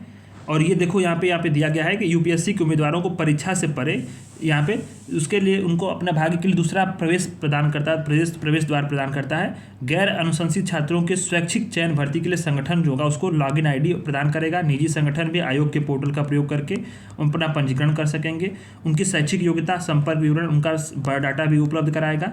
10,000 उम्मीदवारों का डेटा बैंक है जिन्होंने UPSC के सभी चरणों में प्राप्त कर लेकर अंतिम मेरिट में स्थान नहीं बना पाए हैं तो उनको यहाँ पे नौकरियाँ मिलेंगी। ठीक है, कौशल प्रदान करने के लिए नव्या योजना, तो लैंगिक समानता और समावेशी विकास की दिशा में जो केंद्र सरकार है उसने विकसित भारत 2047 का विजन है, उसके अंतर्गत किशोरियों के लिए एक पायलट कौशल पहल मतलब अभी टेस्टिंग पीरियड में है। ठीक है, नव्या यानी युवा किशोरियों के लिए व्यावसायिक प्रशिक्षण के माध्यम से आकांक्षाओं का पोषण औपचारिक की शुरुआत कहाँ पे हुई है? तो 24 जून 2025 को हाल ही में सोनभद्र में एक आयोजित कार्यक्रम में हुई है। इस जो पायलट प्रोजेक्ट है अभी पायलट मोड में है, टेस्टिंग हो रही है इसकी। 9 राज्यों के 27 जिलों में शुरू किया गया है। जिलों का चयन इस आधार पर किया गया कि वहाँ की जो आर्थिक तबके की जो लड़कियां हैं उनकी मदद की आवश्यकता है। तो नव्या योजना जो है न्यूनतम 10वीं कक्षा तक की शिक्षा प्राप्त 16 से 18 वर्ष की लड़कियों को गैर पारंपरिक नौकरी भूमिकाओं में व्यावसायिक प्रशिक्षण दिया जाएगा। ठीक है, कौन कौन इसका मंत्रालय इसमें क्रियान्वयन है? तो महिला बाल विकास मंत्रालय है, दूसरा है कौशल विकास मंत्रालय। ठीक है, तो 2 चीज़ें यहाँ पे याद रखनी है आपको। एक तो नव्या योजना UP में शुरू की गई 24 जून को। ठीक है, पायलट प्रोजेक्ट है अभी 10वीं कक्षा की शिक्षा प्राप्त 16 से 18 वर्ष की लड़कियों को क्या करेगा? गैर व्यावसायिक जो है प्रशिक्षण प्रदान करेगा। गैर जो पारंपरिक नौकरी है उसमें यानी कि व्यावसायिक प्रशिक्षण होगा। 2 मंत्रालय इसमें इन्वॉल्व है, महिला बाल विकास मंत्रालय और कौशल विकास मंत्रालय। राष्ट्रीय शून्य खसरा रूबेला उन्मूलन अभियान 2025-26 केंद्रीय स्वास्थ्य मंत्री द्वारा इस अभियान का शुरुआत किया गया था। उद्देश्य यह है कि 100% टीकाकरण कवरेज के साथ वर्ष 2026 तक भारत से खसरा और रूबेला को ख़त्म करना है। कब तक? 2026 तक। ठीक है, इंपॉर्टेंट है। ये 3 दिवसीय खसरा रोग होता है, जर्मन खसरा, ये हल्का वायरल रोग होता है। रूबेला नेक्स्ट आता है एक पेड़ माँ के नाम। केंद्रीय शिक्षा मंत्री धर्मेंद्र प्रधान ने नई दिल्ली से एक पेड़ माँ के नाम 2.0 अभियान की शुरुआत की है। पर्यावरण संरक्षण के लिए जन भागीदारी बढ़ाना मिशन लाइफ के तहत इसको हम लोग यहाँ पे संचालित कर रहे हैं। ठीक है, पिछले वर्ष जो है 5 करोड़ की जगह इस बार 10 करोड़ पौधारोपण का यहाँ पे लक्ष्य निश्चित किया गया है। ठीक है, इको क्लब स्थापित किए जा रहे हैं स्कूलों में, ये सारी चीज़ें हैं। यहाँ पे ध्यान देना आपको कि एक पेड़ माँ के नाम 2.0 अभियान में प्रारंभिक, मध्य और जो माध्यमिक चरण उसमें 3 विशेष मॉड्यूल का उद्देश्य यह है कि माँ और धरती माँ के बीच में पोषण गुणों की समानता बताकर युवाओं को पर्यावरण के प्रति सचेत करना है। ठीक है, गुजरात की भूखी नदी को पुनर्जीवित करने की परियोजना दीनदयाल पोर्ट अथॉरिटी के IRIDA और ग्लोबल कक्ष के प्रयास से 28 मई 2025 को कहाँ पे, गुजरात के कच्छ में भूखी नदी के पुनर्जीवन हेतु एक परियोजना शुरू की गई थी। ठीक है, उद्देश्य क्या है, जल संकट से नहीं बल्कि दीर्घकालीन और एक सतत परिवर्तन लाया जाए। नदी के किनारों की सफाई, गांव के तालाबों को गहरा करना, पुराने चेक डैम को यहाँ पे उसका जीर्णोद्धार करना, जो वाटर लेवल है उसको बेहतर करना है, सारी चीज़ें यहाँ पे है। CSR के तहत इसको किया जा रहा है, दीनदयाल पोर्ट अथॉरिटी कर रही है। सागर में सम्मान पहल 2025, 18 मई 2025 को अंतर्राष्ट्रीय समुद्री महिला दिवस के अवसर पर केंद्रीय पत्तन, पोत परिवहन, जलमार्ग मंत्री सर्बानंद सोनोवाल उन्होंने सागर में सम्मान पॉलिसी का अनावरण किया। उद्देश्य क्या है कि समुद्री परिचालन में महिलाओं की भागीदारी, सुरक्षा, कौशल विकास, नेतृत्व और समान अवसर सुनिश्चित करके लैंगिक समानता युक्त समुद्री कार्यबल का निर्माण करना है। ठीक है, इस पहल की प्रासंगिकता जो है अंतर्राष्ट्रीय समुद्री संगठन का लैंगिक समावेशन मिशन जो चलाया जा रहा है, UN के जो सतत विकास लक्ष्य 5 है वो लैंगिक समानता की बात करता है, और भारत के विविधता, समानता और समावेश एजेंडा है, और मैरीटाइम विजन 2030 के अनुरूप है। 2030 तक हमें तकनीकी समुद्री भूमिका उसमें 12% महिला प्रतिनिधित्व करना इसका हिस्सा है, तो इंपॉर्टेंट है ये चीज़ें। ठीक है, स्वावलंबी कार्यक्रम, कौशल विकास उद्यमिता मंत्रालय ने नीति आयोग के सहयोग से मेघालय, असम में महिला उद्यमिता कार्यक्रम स्वावलंबिनी का शुरुआत किया है। इंपॉर्टेंट बात यह है इसमें याद रखना कि किस किस ने शुरू किया है, तो कौशल विकास उद्यमिता मंत्रालय है, दूसरा है नीति आयोग। कहाँ शुरू किया है, मेघालय, असम में शुरू किया। क्या शुरू किया है, महिला उद्यमिता कार्यक्रम शुरू किया है। नाम क्या है उसका, स्वावलंबिनी। ठीक है, उद्देश्य क्या है, जो नॉर्थ ईस्ट है उसके चुने हुए हायर एजुकेशन है उनमें महिलाओं को उद्यमी मानसिकता, संसाधन, व्यावसायिक सफलता का मतलब मार्गदर्शन करके उन्हें सशक्त करना है। ठीक है, 600 महिला छात्राओं को यहाँ पे उनको परिचित कराना है उद्यमिता और प्रशिक्षण के माध्यम से, उसका लक्ष्य रखा गया है। PM युवा मेंटरशिप योजना 3.0 शिक्षा मंत्रालय के उच्च शिक्षा विभाग है, उसने प्रधानमंत्री युवा लेखक मेंटरशिप योजना 3.0 को मार्च 2025 को शुरुआत किया। लक्ष्य क्या है, 30 वर्ष से कम उम्र के जो युवा लेखक है उसको प्रशिक्षित करना है, भारत के पठन पाठन, पुस्तक, संस्कृति को बढ़ावा दें, साहित्य को वैश्विक मंच दें। ठीक है, अब 22 भाषाओं में इसमें भागीदारी देखी गई थी इसमें। यहाँ पे पिछले साल 2 सफल संस्करण के बाद 22 भाषाओं अंग्रेजी की। लेकिन याद रखना है कि इसमें इंपॉर्टेंट बात जो सबसे है, इसकी क्रियान्वयन एजेंसी कौन है, तो NBT नेशनल बुक ट्रस्ट है। ठीक है, उद्देश्य क्या है, भारत की जो कल्चरल है, बौद्धिक धरोहर, उसको उजागर करना, नए लेखकों को तैयार करना। मेंटरशिप की अवधि है 30 दिसंबर 2025 तक 30 जून 2025 से। बायोसारथी पहल, भारत सरकार ने भारतीय बायोटेक स्टार्टअप्स को उनकी घरेलू वित्तीय पहुंच, वैश्विक पहुंच के लिए व्यवसाय विस्तार में सहायता के लिए बायोसारथी पहल की शुरुआत की है। 21 मार्च 2025 को नई दिल्ली में केंद्रीय विज्ञान प्रौद्योगिकी राज्य मंत्री डॉक्टर जितेंद्र सिंह ने किया था। राष्ट्रीय यह जो समारोह है वो जैव प्रौद्योगिकी उद्योग अनुसंधान सहायता परिषद BIREC का 13वां स्थापना दिवस था। तो बायोसारथी पहल यहाँ पे शुरुआत की गई है। ठीक है, इंपॉर्टेंट है ये। उद्देश्य यहाँ पे क्या है कि ये जो है बायोसारथी पहल एक 6 महीने का कार्यक्रम होगा। ठीक है, जो मेंटर मेंटी जुड़ाव को मतलब जो है महत्व देगा। ठीक है, इस पहल में विदेशी विशेषज्ञ जो सफल प्रवासी भारतीय उनको शामिल किया जाएगा, स्टार्टअप्स के लिए यहाँ पे उनको प्रोत्साहित किया जाएगा। इसी अवसर पे भारतीय जैव अर्थव्यवस्था रिपोर्ट 2025 भी जारी किया गया। क्या जारी किया गया, भारत जैव अर्थव्यवस्था रिपोर्ट 2025।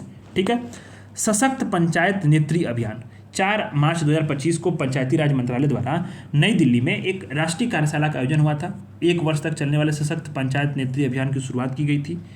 1 वर्ष तक, कब तक चलेगा, 1 वर्ष तक। कब शुरू हुआ था, तो कार्यशाला 4 मार्च 2025 को।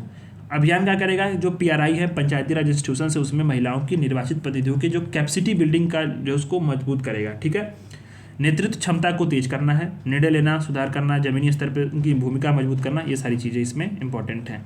ठीक है, 1 नेशन 1 सब्सक्रिप्शन योजना, केंद्रीय शिक्षा मंत्रालय ने 1 नेशन 1 सब्सक्रिप्शन योजना शुरुआत की है। ठीक है। उद्देश्य क्या है? छात्रों को शोध और शैक्षणिक संसाधनों तक सरलता से पहुंच स्थापित करना है। मुख्यतः आईआईटी जैसे जो सरकारी वित्त पोषित उच्च शिक्षक संस्थान, उसमें 18 मिलियन छात्र मुफ्त में एकेडमिक्स पत्रिकाओं और शोध लेखों का लाभ उठाएंगे। ठीक है। तो वन नेशन वन सब्सक्रिप्शन जो योजना है बहुत इंपॉर्टेंट है। ठीक है। अब यहाँ पे ध्यान देना है कि टीयर 1, टीयर 2, टीयर 3 शहरों में इसका जो है पूरा यहाँ पे पहुँच होगा, और इसके लिए यहाँ पे 3 सालों के लिए 6,000 करोड़ रुपये आवंटित किया गया है। इसकी क्रियान्वयन एजेंसी ये बहुत इंपॉर्टेंट है। क्रियान्वयन एजेंसी कौन है? तो यूजीसी है। यूजीसी के तहत सूचना और पुस्तकालय नेटवर्क होगा यहाँ पे इसकी क्रियान्वयन एजेंसी। पंचायत से संसद 2.0 कार्यक्रम है। आदिवासी नेता बिरसा मुंडा की 150वीं जयंती के उपलक्ष्य में ओम बिरला ने संसद के सेंट्रल हॉल में, ठीक है, पंचायत से संसद 2.0 का उद्घाटन किया है। ठीक है। और ये पूरा जो आयोजन है राष्ट्रीय महिला आयोग और लोकसभा सचिवालय द्वारा जनजातीय मामलों के मंत्रालय के सहयोग से यहाँ पे किया गया। ठीक है। इंपॉर्टेंट है। उद्देश्य क्या है कि पीआरआई और यूएलबी में विविध पृष्ठभूमि से जो निर्वाचित महिला प्रतिनिधि हैं उनको संवैधानिक प्रावधान क्या है, संसदीय प्रक्रियाएं क्या हैं, शासन क्या है, उनके बारे में जानकारी देना है, सशक्त करना है। 500 से अधिक प्रतिनिधि यहाँ पे भाग लिए थे। तो पंचायत से संसद कार्यक्रम 2.0। ठीक है। शतावरी बेहतर स्वास्थ्य के लिए, तो आयुष मंत्रालय ने शतावरी बेहतर स्वास्थ्य के लिए एक नामक प्रजाति विशेष अभियान की शुरुआत की है, जिसका उद्देश्य क्या है? शतावरी के औषधि लाभों के प्रति जागरूक करना। उद्घाटन कौन किया है? तो स्वतंत्र जो प्रभार है आयुष राज्य मंत्री श्री प्रताप राव जाधव, उन्होंने शुरुआत की है। यह अभियान जो होगा वो आंवला, मोरिंगा, ठीक है, गिलोय, अश्वगंधा, ये औषधि पौधे उनको बढ़ावा देने वाली पूर्व की सफलता योजना के बाद यहाँ पे की गई है। ठीक है। तो ध्यान देना, समग्र विकास के लिए मोदी जी ने क्या किया था कि 5 प्राण के लक्ष्य जो उन्होंने रखे थे 2047 तक विकसित भारत के लिए। ठीक है। इन्हें महिलाओं के स्वास्थ्य पे ध्यान देना था। तो शतावरी के औषधि लाभों के बारे में यहाँ पे जो है जागरूकता फैलाई जाएगी। शतावरी की खेती को संरक्षण दिया जाएगा, वित्तीय सहायता दी जाएगी, और हमारी जो पारंपरिक चिकित्सा प्रणाली है उसको सशक्त बनाया जाएगा और समग्र स्वास्थ्य को बढ़ावा दिया जाएगा। ठीक है। ये सारी चीज़ें हैं। 5 प्राण का समर्थन करता है। महिला स्वास्थ्य सुधार में शतावरी एक बहुत इंपॉर्टेंट है। इसको जो है इसका औषधि पौधा के रूप में इसको मान्यता दे दिया गया है, और ये राष्ट्रीय औषधि पादप बोर्ड द्वारा इस अभियान का नेतृत्व किया जा रहा है। 18 लाख की वित्तीय सहायता पात्र संगठनों को जो है 18.9 लाख की सहायता यहाँ पे दी जाएगी। ठीक है, पहल को बढ़ावा देने के लिए। अब आते हैं हम लोग कुछ समितियां आयोग जो हाल फिलहाल में गठन हुए जो इम्पोर्टेंट हैं। भारत के पहले व्यापक आय सर्वे पर विशेषज्ञ समूह। सांख्यिकी कार्यक्रम क्रियान्वयन मंत्रालय ने देश में पहला व्यापक घरेलू आय सर्वेक्षण आयोजित करने की घोषणा की। इसके लिए इन्होंने तकनीकी विशेषज्ञ समूह बनाया। ठीक है। अध्यक्षता कौन कर रहे हैं? डॉक्टर सुरजीत एस भल्ला कर रहे हैं। IMF में एग्जीक्यूटिव डायरेक्टर रह चुके हैं, तो याद रखना है। कार्यकारी निदेशक रह चुके हैं। ठीक है। तो इम्पोर्टेंट है आपका जो है डॉक्टर सुरजीत एस भल्ला। ठीक है। अन्य सारे लोग हैं उसमें इंपॉर्टेंट नहीं है, बस आपको याद रखना अध्यक्षता कौन कर रहा है। गोविंद मोहन समिति किसके लिए बनी है? तो गुजरात के अहमदाबाद में जो एयर इंडिया की जो अभी नई फ्लाइट गिर गई थी उसी के लिए जांच के लिए केंद्रीय सचिव गोविंद मोहन की अध्यक्षता में एक हाई लेवल की कमेटी यहाँ पे अनुशंसा कमेटी बनाई गई थी। ठीक है। भुगतान प्रणालियों की निगरानी हेतु 6 सदस्यीय board. RBI governor Sanjay Malhotra की अध्यक्षता में 6 सदस्यीय भुगतान नियामक बोर्ड के PRB अब देश में भुगतान प्रणालियों पर नजर रखेगा। ठीक है। अब यहाँ पे भुगतान विनियामक बोर्ड को अधिसूचित कर दिया गया है। यहाँ पे सरकार ने अधिसूचित किया है। अब ये पूरा जो पूरा निकाय है बना है, ये पूरा बोर्ड बना है विनियमन, इसको जो विनियमन को अधिसूचित किया है सरकार ने, तो वहाँ बताया कि जो भुगतान निपटानी प्रणाली विनियमन पर्यवेक्षण बोर्ड है उसकी जगह यहाँ पे आया गया है। ठीक है। PRB की अध्यक्षता कौन करेंगे? तो RBI गवर्नर करेंगे। ठीक है। और इसके प्रभारी कौन होंगे? डिप्टी गवर्नर होंगे। ठीक है। ये सारी चीज़ें होंगी। हर व्यक्ति के पास एक वोट होगा। केंद्रीय बोर्ड की ओर से नामित एक RBI अधिकारी, केंद्र सरकार के नामित 3 व्यक्ति इसके सदस्य होंगे। अब आते हैं कि कोचिंग संस्थानों पर जो छात्रों की निर्भरता बढ़ रही है ना, उसकी जांच के लिए एक समिति का गठन हुआ है। बहुत इंपॉर्टेंट है ये, और ये काफ़ी ज़रूरी भी था। नीट जेई समेत अन्य प्रतियोगी जो परीक्षाएं हो रही हैं उनमें कोचिंग छात्रों की जो बढ़ती निर्भरता है कोचिंग संस्थानों पे, एक 9 सदस्यीय समिति की गठन किया गया है जो कोचिंग संस्थानों के दावों और स्कूल की खामियों की जाँच करेगी। तो उच्च शिक्षा सचिव विनीत जोशी की अध्यक्षता में कोचिंग सेंटरों पे जो है ये पूरा जो निर्भरता उसको घटाने की उपाय हो जाएगी। तो कौन अध्यक्ष है? विनीत जोशी की अध्यक्षता में ये समिति बनी है। ठीक है। दिनेश खारा समिति इरडाई ने बीमा एक्ट 1938 की समीक्षा के लिए स्टेट बैंक के पूर्व अध्यक्ष दिनेश खारा की सदस्यता में 7 सदस्यीय समिति का यहाँ पे गठन किया है। ठीक है, जो प्रस्तावित बीमा संशोधन विधेयक है उसके अनुरूप है। एफडीआई की सीमा को, इसका उद्देश्य क्या है कि एफडीआई को सीमा है उसको 74% से बढ़ा करके 100% करना है। ठीक है, तो इसी का पूरा ये क्या करेगी, वो जो है वो समीक्षा करेगी। और इसमें कौन कौन सदस्य हैं इंपॉर्टेंट नहीं है, ये इंपॉर्टेंट है कि इरडा क्या है। इरडाई एक वैधानिक निकाय है, इंपॉर्टेंट बात है, विधि के द्वारा स्थापित एक निकाय है। स्थापना इरडा एक्ट 1999 के तहत की गई थी। करता क्या है, बीमा उद्योग को रेगुलेट करता है और प्रोत्साहित करने के लिए उत्तरदायी होता है। ठीक है, एमके जैन समिति, आरबीआई ने 20 जनवरी 2025 को यूनिवर्सल बैंक और स्मॉल फाइनेंस बैंक है उनके लिए आवेदन मूल्यांकन के लिए एक नई अस्थायी बाहरी सलाहकार समिति का गठन किया है। कौन है, तो आरबीआई के पूर्व डिप्टी गवर्नर एमके जैन इसको कर रहे हैं। ठीक है, बाकी कौन सदस्य है वो छोड़ो यार, उसमें इंपॉर्टेंट नहीं है। ठीक है, आरबीआई के जो पूर्व डिप्टी गवर्नर एमके जैन इसकी अध्यक्षता कर रहे हैं। ठीक, 3 वर्षों का कार्यकाल है। अब आते हैं हम लोग सम्मेलन, प्रदर्शनी, मेले या महोत्सव, ये इंपॉर्टेंट है, इससे भी सवाल बनते हैं। ठीक है, तो इंपॉर्टेंट तो ये सारी चीज़ें हैं, लेकिन इसमें से कुछ चीज़ें मैं आपको जो इग्नोर करूँगा उसको नहीं पढ़ाऊँगा, क्योंकि वो आपके लिए जो उतनी खास महत्व नहीं रखेगा। ठीक है, तो इस चीज़ को आप अपना जितना मैं कराऊँगा उतना आप कर लो, तो इससे सवाल बन जाएंगे, क्योंकि बशर्ते इसमें सवाल आए। ठीक है, सवाल आएगा तो इससे बन जाएगा। अब आते हैं हम लोग नेक्स्ट टॉपिक पे आपके, सम्मेलन, प्रदर्शनी, मेला, महोत्सव। तो इंडियन कंजर्वेशन कॉन्फ्रेंस हुआ है, देश का प्रमुख जो संरक्षण विज्ञान नीति सम्मेलन है, इंडियन कंजर्वेशन 2025। इसका आयोजन कहाँ पे हुआ, वन्य जीव संस्थान देहरादून में किया गया था, इंडियन कंजर्वेशन 2025। ठीक है, सम्मेलन का आयोजन कौन किया, तो वन और जलवायु परिवर्तन मंत्रालय किया है, पर्यावरण वन और जलवायु परिवर्तन मंत्रालय। भूपेंद्र यादव ने इसका उद्घाटन किया। उद्देश्य क्या है कि वैज्ञानिक, नीति निर्माता, जो एनजीओ है, युवा है, उन पे भारत के एक मंच पे ला करके जैव विविधता, बायोडाइवर्सिटी, वन्यजीव संरक्षण की चुनौतियों का समाधान करना। 28वां ई गवर्नेंस, राष्ट्रीय ई गवर्नेंस सम्मेलन कहाँ पे आयोजित किया गया है, तो ये आपको इंपॉर्टेंट है, याद रखना है। विशाखापट्टनम में हुआ, कब से, 9 जून से 10 जून के बीच में 28वां ई गवर्नेंस, राष्ट्रीय ई गवर्नेंस जो है सम्मेलन हुआ। ठीक है, आयोजन कौन कौन किया है, तो प्रशासनिक और लोक शिकायत विभाग और इलेक्ट्रॉनिक और सूचना प्रौद्योगिकी मंत्रालय ने यहाँ पे उसका पूरा आयोजन किया। ठीक है, तीसरा यूएन महासागर सम्मेलन फ्रांस के शहर नीस में 9 से 13 जून के बीच में तीसरे यूएन महासागर सम्मेलन का आयोजन किया गया। इसकी अध्यक्षता फ्रांस और कोस्टारिका की सरकारों ने किया था। ठीक है, फ्रांस और कोस्टारिका के सरकारों ने यहाँ पे किया था। मुख्य थीम विषय क्या है, महासागरों के लिए संरक्षण, सतत उपयोग के लिए सभी हितधारकों को संगठित करना और कार्रवाई में तेजी लाना। ठीक है, सम्मेलन के समापन पर 170 देशों ने नाइस ओशन एक्शन प्लान के स्वीकार करने की घोषणा की है। इंपॉर्टेंट बात है, नाइस ओशन एक्शन प्लान को। ठीक है, भारत ने उच्च समुद्री हाई सी ट्रीटी को पुष्टि कर दी है इसी सम्मेलन में। ठीक है, प्रतिबद्धता व्यक्त की है। इंपॉर्टेंट है आपके लिए हाई सी ट्रीटी जो है। आते हैं इसके बाद अंतर्राष्ट्रीय आपदा रोधी अवसंरचना 2025। अंतर्राष्ट्रीय आपदा रोधी संरचना जो 2025 है, international conference on disaster resilience infrastructure, इसका आयोजन नीस से फ्रांस में 6 से 7 जून के 2025 के बीच में किया गया था। प्रधानमंत्री मोदी ने इस वीडियो कॉन्फ्रेंसिंग के माध्यम से सम्मेलन को संबोधित किया और आपदा रोधी क्षमताओं को मजबूत करने के लिए 5 प्रमुख वैश्विक प्राथमिकताओं को वहाँ पर रेखांकित किया। ठीक है, भारत में सुनामी चेतावनी प्रणाली स्टैब्लिश की, दुनिया के 27 देशों को इससे लाभ हो रहा है, बहुत इंपॉर्टेंट है।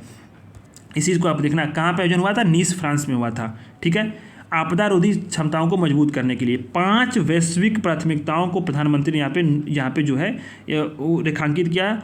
भारत बताया कि भारत में सुनामी चेतावनी प्रणाली से दुनिया के 27 देशों को लाभ हो रहा है। आपदा रोधी अवसंरचना के लिए गठबंधन CDRI 25 छोटे द्वीपीय विकासशील देशों के साथ काम कर रहा है, ये प्रधानमंत्री ने बताया। ठीक है, अच्छा, सम्मेलन का थीम क्या था, तटीय क्षेत्रों के लिए सुदृढ़ भविष्य को आकार देना। ठीक है, अच्छा, इसके बाद आते हैं नेक्स्ट हम लोग 9वां अंतर्राष्ट्रीय समुद्री सुरक्षा सम्मेलन 2025। 9वें अंतर्राष्ट्रीय समुद्री सुरक्षा सम्मेलन 2025 का आयोजन कहाँ पे हुआ, सिंगापुर में हुआ। ठीक है, विषय क्या था, सुरक्षित और संरक्षित विषय। नेक्स्ट आपका आते हैं हम लोग 12वां ग्लोबल जो है अंतरिक्ष अन्वेषण सम्मेलन, वैश्विक अंतरिक्ष सम्मेलन कहाँ पे हुआ, तो इंपॉर्टेंट बात है, ये चीज़ आपको ध्यान देखो, 7 से 9 मई के बीच में नई दिल्ली में वैश्विक अंतरिक्ष अन्वेषण सम्मेलन का आयोजन किया गया। ग्लोबल स्पेस एक्सप्लोरेशन समिट 2025 का आयोजन कहाँ पे किया गया, नई दिल्ली में किया गया। स्पेस का जो किया गया था, इसको जगह का नाम, जो प्लेस है वो प्लेस का नाम, कब से, 7 से 9 मई के बीच में। कौन कौन इसमें था, तो ध्यान देना है, इसरो, भारतीय अंतरिक्ष यात्री सोसाइटी और IAF अंतर्राष्ट्रीय अंतरिक्ष यात्री महासंघ के द्वारा यहाँ पे किया गया। थीम क्या थी? नई दुनिया तक पहुँचना, अंतरिक्ष अन्वेषण पुनर्जागरण। मेघयान 25। मेघयान 25 क्या है? तो WMO वर्ल्ड मेट्रोलॉजिकल ऑर्गेनाइजेशन के गठन और WMO दिवस के उपलक्ष्य में भारतीय नौसेना के मौसम विभाग और महासागर विज्ञान संगोष्ठी का तीसरा संस्करण मेघयान 2025 का आयोजन किया गया। कहाँ पे? नई दिल्ली में। ठीक है, अब आते हैं हम लोग वेब्स 2025। देश में मनोरंजन और मीडिया के उद्योग को बढ़ावा देने के लिए, वैश्विक प्रभाव को बढ़ाने के लिए विश्व जो है world audio visual entertainment summit Mumbai के कहाँ पे हुआ? जियो वर्ल्ड कन्वेंशन सेंटर में 1 से 4 मई के बीच में आयोजित किया गया था। तो ये आपके लिए काफ़ी इंपॉर्टेंट है। ठीक है, प्रधानमंत्री ने इसका जो है उद्घाटन किया था। मूल वाक्य क्या था? Connecting creator connecting countries. ठीक है, स्पेलिंग थोड़ा गलती लिखी है यहाँ पे। प्रकृति 2025 नई दिल्ली में 24 से 25 फरवरी के बीच में प्रकृति 2025 सम्मेलन का आयोजन किया गया। कार्बन बाजार पे, कार्बन मार्केट पे पहले सम्मेलन का उद्घाटन केंद्रीय मंत्री मनोहर लाल खट्टर ने किया। आयोजन किसके द्वारा किया गया? तो ऊर्जा दस्ता ब्यूरो, एनर्जी एफिशिएंसी ब्यूरो के द्वारा यहाँ पे किया गया था। ठीक है, कार्बन बाजार की कार्यप्रणाली को कैसे जो उसको समझा जाए, सारी चीज़ों पे बातचीत हुई थी। भारत कलिंग कॉन्फ्रेंस मुंबई में IMC chamber of commerce and industry द्वारा भारत कलिंग कॉन्फ्रेंस का आयोजन किया गया। थीम क्या थी? विकसित भारत 2047 की राह, सबके लिए समृद्धि की मार्ग। ठीक है, गल्फ फूड दुनिया की सबसे बड़ी खाद्य और पेय बाजार प्रदर्शनी गल्फ फूड जो 2025 का आयोजन दुबई के वर्ल्ड ट्रेड सेंटर में किया गया। थीम थी be part of the next frontier in the food. Biofach क्या है 2025? तो 11 से 14 फरवरी 2025 के बीच में दुनिया का अग्रणी जैविक खाद्य व्यापार मेला बायोफैज 2025 जर्मनी के न्यूरेमबर्ग में आयोजित किया गया। ठीक है, आयोजन ध्यान देना है इसको। तो एपिडा इंडिया और म्यूरेनबर्ग मैनचेस्ट के बीच में एक आशय पत्र पर यहाँ पे हस्ताक्षर भी किया गया, जिसमें 2026 में भारत को बायोफेज का भागीदार देश बनाया गया है। ठीक है, तो बायोफेज कहाँ पे हुआ? तो ध्यान देना, जर्मनी के न्यूरेमबर्ग में हुआ था। जैविक खाद्य व्यापार मेला है बायोफेज। ठीक है, अब आते हैं हम लोग conference on the future of jobs 2025। यहाँ पे ध्यान देना, इसका आयोजन कहाँ पे हुआ? नई दिल्ली में हुआ था। विषय क्या थी? भविष्य के कार्यबल को स्वरूप देना, गतिशील दुनिया में विकास को गति देना। ठीक है, अच्छा, ग्रामीण भारत महोत्सव जो है 2025 कहाँ पे हुआ? भारत मंडपम में हुआ, नई दिल्ली में हुआ। 4 से 9 जनवरी के बीच में ग्रामीण भारत महोत्सव, उद्घाटन PM ने किया। थीम क्या थी? विकसित भारत 2047 के लिए एक प्रतिस्पर्धी जो है ग्रामीण भारत का निर्माण। मोटो क्या था? गांव बढ़े तो देश बढ़े। ये इंपॉर्टेंट है, एक जो है टैगलाइन भी बन सकती है जो आपके मेंस का आंसर राइटिंग में भी काम पड़ेगी। गांव बढ़े तो देश बढ़े। ठीक है, 12वां अंतर्राष्ट्रीय रोगी सुरक्षा सम्मेलन 2025 जो है वो कहाँ पे हुआ? भारत मंडपम में हुआ। 12वां अंतर्राष्ट्रीय रोगी सुरक्षा सम्मेलन 2025। थीम क्या था? रोगी सुरक्षा का नया युग। महिला शांति सैनिकों का पहला सम्मेलन 2025 नई दिल्ली में हुआ। थीम थी, मुख्य विषय था शांति अभियानों में महिलाएं, वैश्विक दक्षिण परिप्रेक्ष्य। ठीक है, तो ये इंपॉर्टेंट है, ये आपको याद रखना है। 8वां हिंद महासागर सम्मेलन 2025 जो शुरू हुआ मस्कट ओमान में हुआ। 8वां हिंद महासागर सम्मेलन, भारत के विदेश मंत्री S जयशंकर ने भारत का प्रतिनिधित्व किया। थीम क्या थी? समुद्री साझेदारी के नए क्षितिज की यात्रा। ठीक है, कहाँ पे हुआ? मस्कट ओमान में हुआ। 8वां हिंद महासागर सम्मेलन 2025 मस्कट ओमान में हुआ है, इस चीज़ को आपको याद रखना है। ठीक है, थीम क्या है? समुद्री साझेदारी के नए क्षितिज की यात्रा।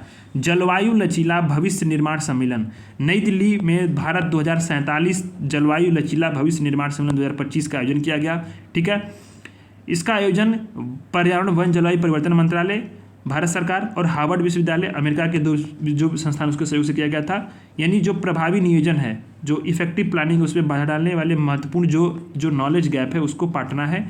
यहाँ पे जलवायु लचीला भविष्य निर्माण सम्मेलन नई दिल्ली में हुआ। तो इस तरह से जो महत्वपूर्ण सम्मेलन थे वो खत्म हो गए।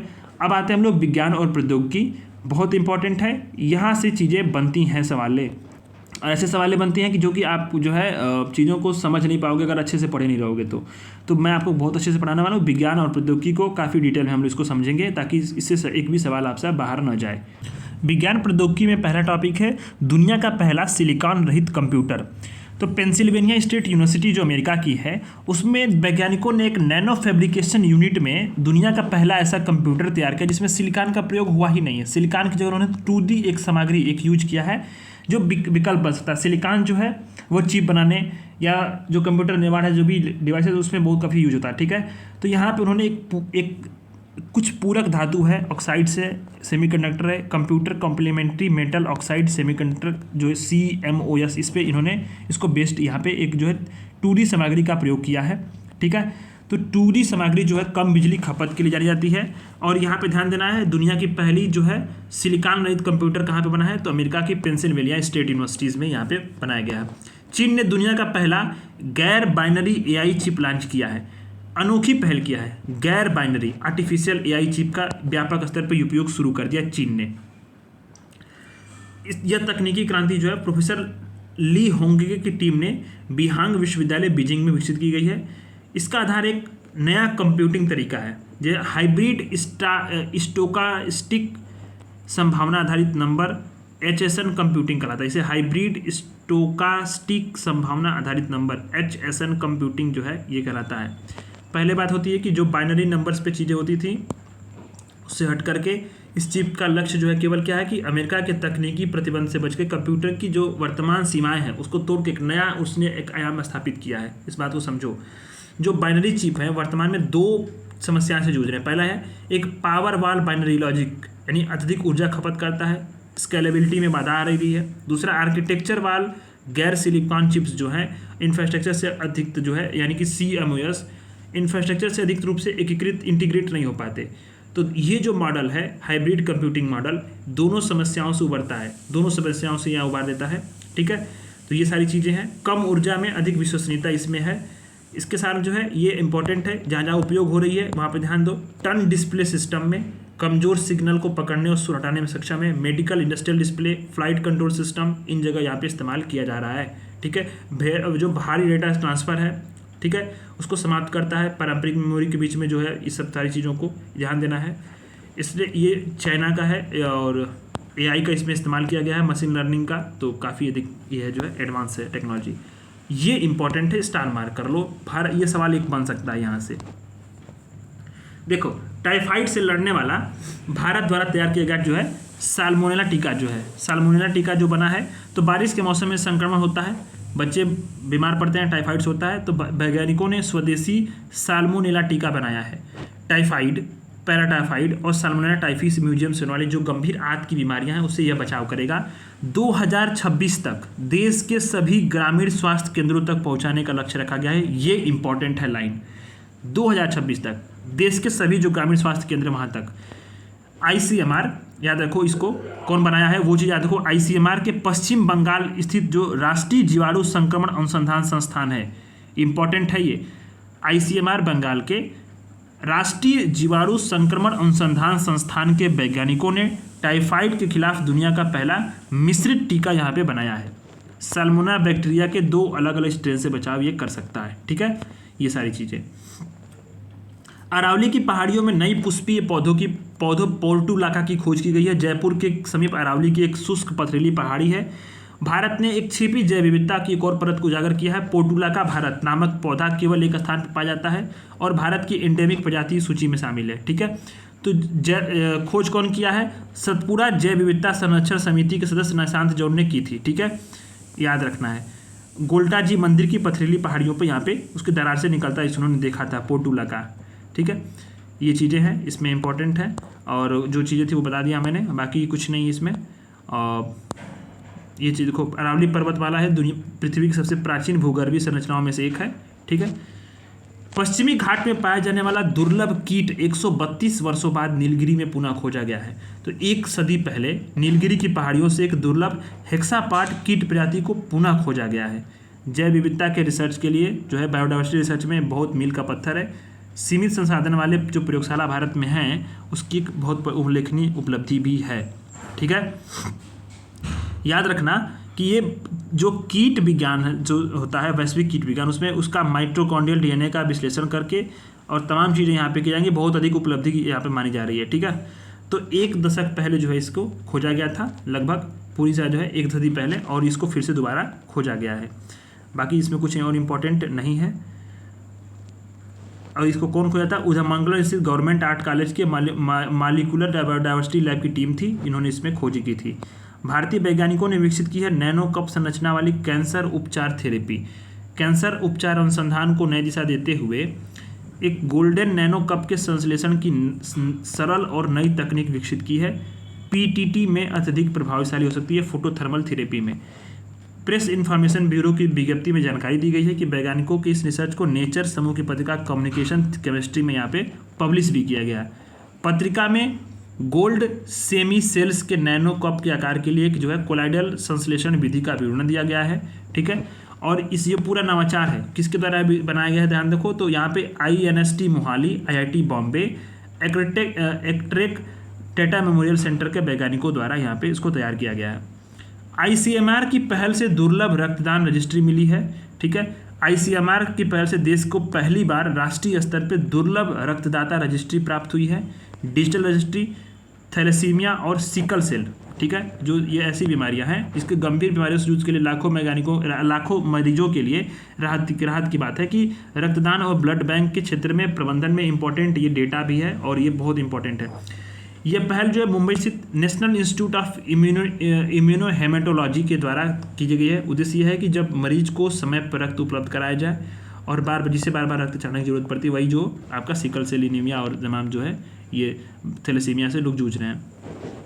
अब ये जो जितने भी दुर्लभ रक्त समूह वाले दाता हैं उनका एक पूरा रजिस्टर है, राष्ट्रीय स्तर पे डेटाबेस है और उसको ई रक्त के प्लेटफॉर्म से उसको जोड़ दिया जाएगा। तो इससे जिसको ज़रूरत होगी वो व्यक्ति जो है वहाँ से रक्त को प्राप्त कर पाएगा और समय पे उसका इलाज संभव हो पाएगा, ठीक है। तो ये सारी चीज़ें हैं और बाकी इसमें कुछ और भी इम्पोर्टेंट नहीं है। वैज्ञानिकों ने भूमध्य सागर में सबसे अधिक ऊर्जावान न्यूट्रिनो की खोज की है।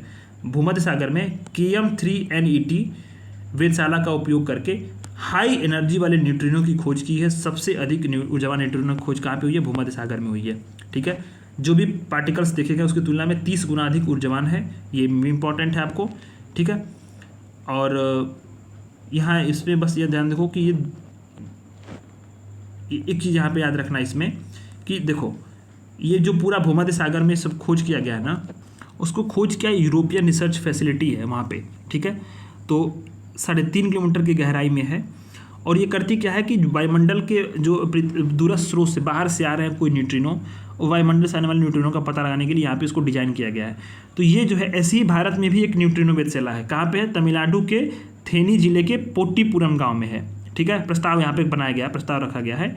तो इसको घोस्ट पार्टिकल इसलिए बोलते हैं ना कि ये इसमें जो है कोई भी चार्ज नहीं होता, ठीक है, चार्ज नहीं होता है और ये लंबी दूरी तय करते हैं, काफ़ी लंबी दूरी करते हैं चुंबकीय क्षेत्रों से विचलित हुए बिना, ठीक है। काफ़ी लंबी दूरी से यहाँ पे जो है उसको ये दूरी तय करते हैं। और सब एटॉमिक पार्टिकल हैं जिसमें द्रव्यमान मास बिल्कुल नहीं होता, इलेक्ट्रिकली न्यूट्रल होते हैं, ठीक है। तो ऐसे में ध्यान दो कि विश्वसनीय ब्रह्मांडी संदेशवाहक के रूप में इसको जाना जाता है। इसलिए इसका जो है सबसे अधिक हाई जो ऊर्जावान न्यूट्रिनो खोज कहाँ पे की गई है?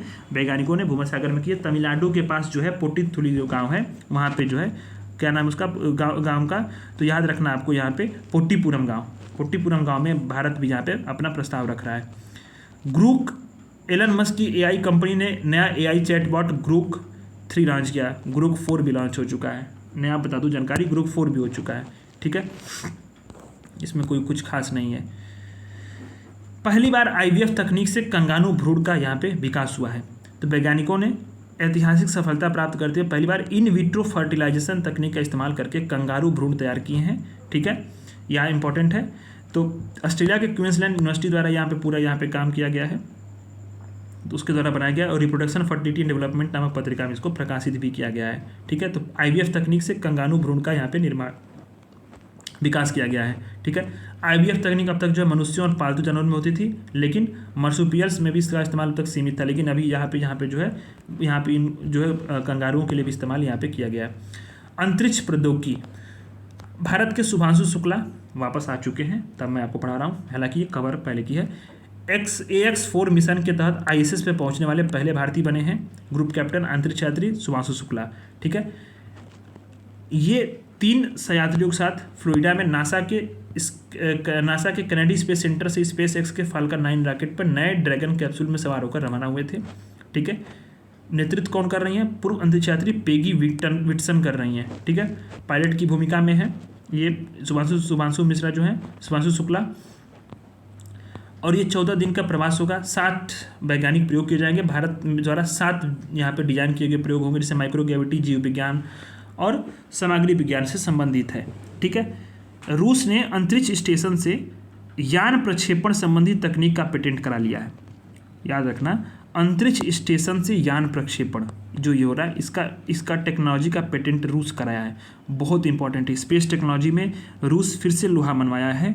और ये याद रखो, बहुत बड़ी उपलब्धि है कि रूसी जो अंतरिक्ष एजेंसी है उसने एक ऐसी नई टेक्नोलॉजी डेवलप कर ली है जो भविष्य में स्पेस वार की दिशा तय कर देगी। सोचो, स्पेस क्राफ्ट को बिना किसी मानवीय हस्तक्षेप के ऑर्बिटल स्टेशन से सीधे लॉन्च कर लेगा रूस, ठीक है।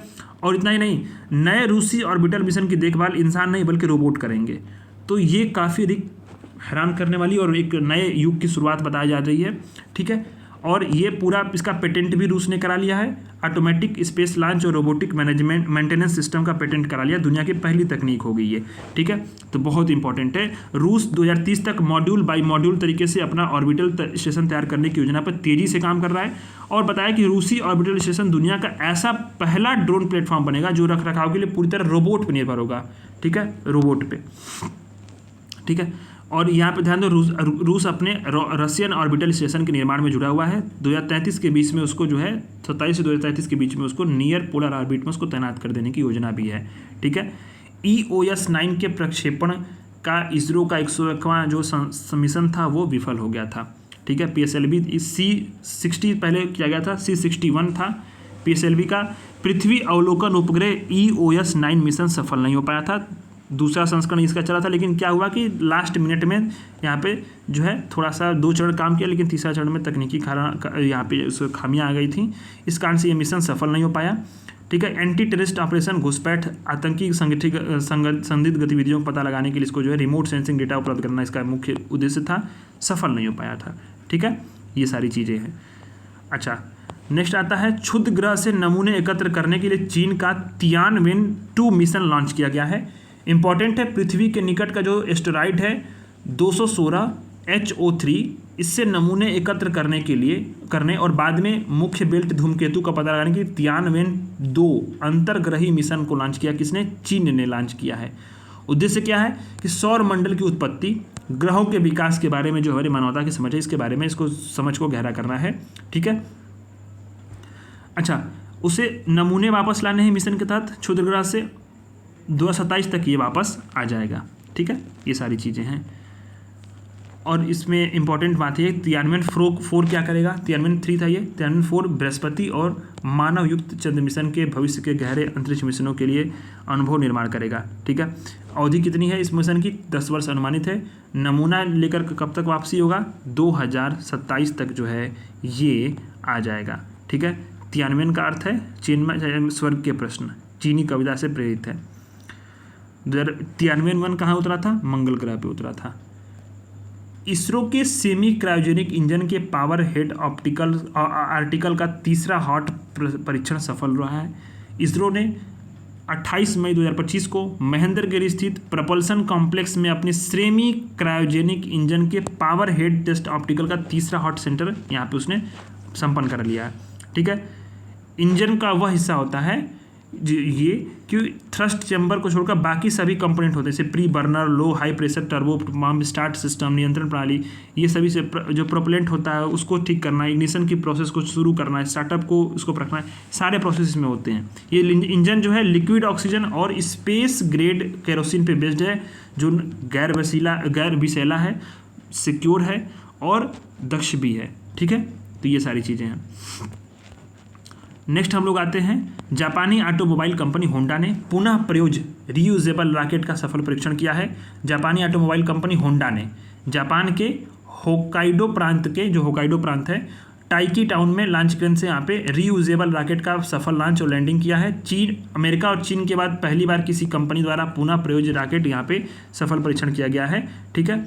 दिंग तारा ने दुनिया का पहला वाणिज्यिक अंतरिक्ष निगरानी उपग्रह लॉन्च किया। देश में बेंगलुरु स्थित जो अंतरिक्ष स्टार्टअप कंपनी है दिंग तारा, दुनिया का पहला वाणिज्यिक अंतरिक्ष निगरानी उपग्रह लॉन्च किया है। पृथ्वी की परिक्रमा कर रहे 5 सेंटीमीटर तक की छोटी वस्तुओं को ट्रैक कर लेगा ये पूरा, बहुत इंपॉर्टेंट है। ठीक है, दिनतारा ने स्पेस एक्स के ट्रांसपोर्टर 12 रॉकेट द्वारा यहाँ पे कैलिफोर्निया से स्कॉट का सफल प्रक्षेपण किया है। ठीक है, इसको सूर्य समकालीन की कक्षा में स्टैब्लिश किया गया है। पृथ्वी की निचली कक्षा में वस्तुओं को वर्तमान सेंसर की तुलना में अधिक इफिशियंसी वो ट्रैक कर लेगा। ठीक है, ये बातें हैं।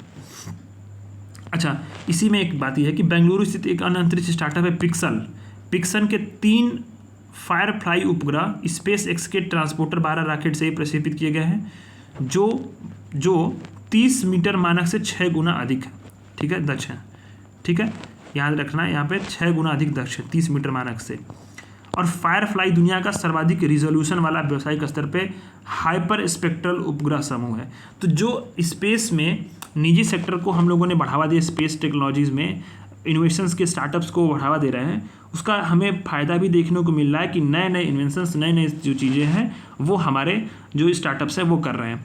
चंद्रयान 3 के डेटा पर बेस्ड चंद्रमा के दक्षिणी ध्रुव का पहला विस्तृत भूवैज्ञानिक मानचित्र जारी हुआ है। भारतीय वैज्ञानिकों ने चंद्रयान 3 डेटा के उपयोग करके दक्षिणी ध्रुव का पहला विस्तृत भूवैज्ञानिक मानचित्र फरवरी 2025 में जारी करके एक ऐतिहासिक उपलब्धि पाई है। ठीक है, इसमें भौतिक अनुसंधान प्रयोगशाला अहमदाबाद, पंजाब यूनिवर्सिटी, इसरो की इलेक्ट्रो ऑप्टिक्स सिस्टम का इस्तेमाल किया गया है। चंद्रयान 3 के लैंडिंग स्थल के आसपास के जो भू क्षेत्र हैं उसको दर्शाया गया है। ठीक है, ये सारी चीज़ें हैं। इसरो का स्पेडेक्स मिशन पूर्णतः सफल रहा है। इसरो ने अंतरिक्ष में एक बड़ी उपलब्धि हासिल की है करते हुए बाहरी अंतरिक्ष में छोटे 2 उपग्रहों को डॉक करने यानी जोड़ने का और अनडॉकने अलग करने का मिशन पूरा कर लिया। स्पेस डेक्स मिशन के तहत 2 चेजर और एक टारगेट को जोड़ने का डॉकिंग का सफल प्रयोग किया और अनचेजर कर ऐसा करने वाला कौन देश बन गया? भारत। तो भारत देखो, भारत जो है अमेरिका, रूस, चीन के बाद चौथा देश बन गया है ऐसा करने वाला। ठीक है, स्पेस डेक्स मिशन।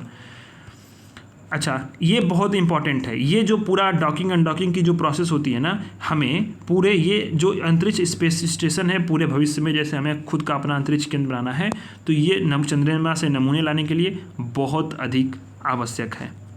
याद रखना, स्पेस डेक्स मिशन के तहत ही ध्यान देना कि दिसंबर 2024 में PSLV C60 के द्वारा, एक प्रक्षेपण यान के द्वारा, इसरो ने SDX-1 और SDX-2 को एक साथ वहाँ पे प्रक्षेपण मतलब उसका प्रक्षेपण भी किया था। कहाँ से? सतीश धवन अंतरिक्ष केंद्र से। ठीक है, तो ये सारी चीज़ें हैं। अच्छा, दोनों की सफलता के बाद ध्यान देना है कि अनडॉकिंग भी आराम से कराई गई थी। तो स्पेस डेक्स मिशन की सफलता भारत के जो है अंतरिक्ष कार्यक्रम के लिए बहुत इंपॉर्टेंट है। गगनयान मिशन हो, चंद्रमा से नमूना लाना हो, अंतरिक्ष में अंतरिक्ष यात्री भेजने हो, स्वयं का स्पेस स्टेशन एस्टेब्लिश करना हो, इसके लिए डॉकिंग अनडॉकिंग की प्रोसेस बहुत इंपॉर्टेंट होती है। इसरो पूरी तरह सफल रहा है। भारत का लक्ष्य क्या है? तो भारत का लक्ष्य यह है कि 2035 तक अपना जो है खुद का अंतरिक्ष स्टेशन यहाँ पे एस्टेब्लिश करना है। पहला मॉड्यूल 2028 में जो है उसको लॉन्च किया जाएगा। तो काफ़ी समय नहीं है, तेज़ी से काम हो रहे हैं। ठीक है, स्पेस डेक्स मिशन के तहत एक और उपलब्धि यह है कि इसरो ने अंतरिक्ष में 0 ग्रेविटी में केवल 4 दिन में लोबिया के बीजों को अंकुरित करने में प्राप्त की है। ठीक है, PSLV C60 से जो POM भेजा गया था POM4 मॉड्यूल, उस पर एक यहाँ पे पेलोड भी इसरो ने भेजा था।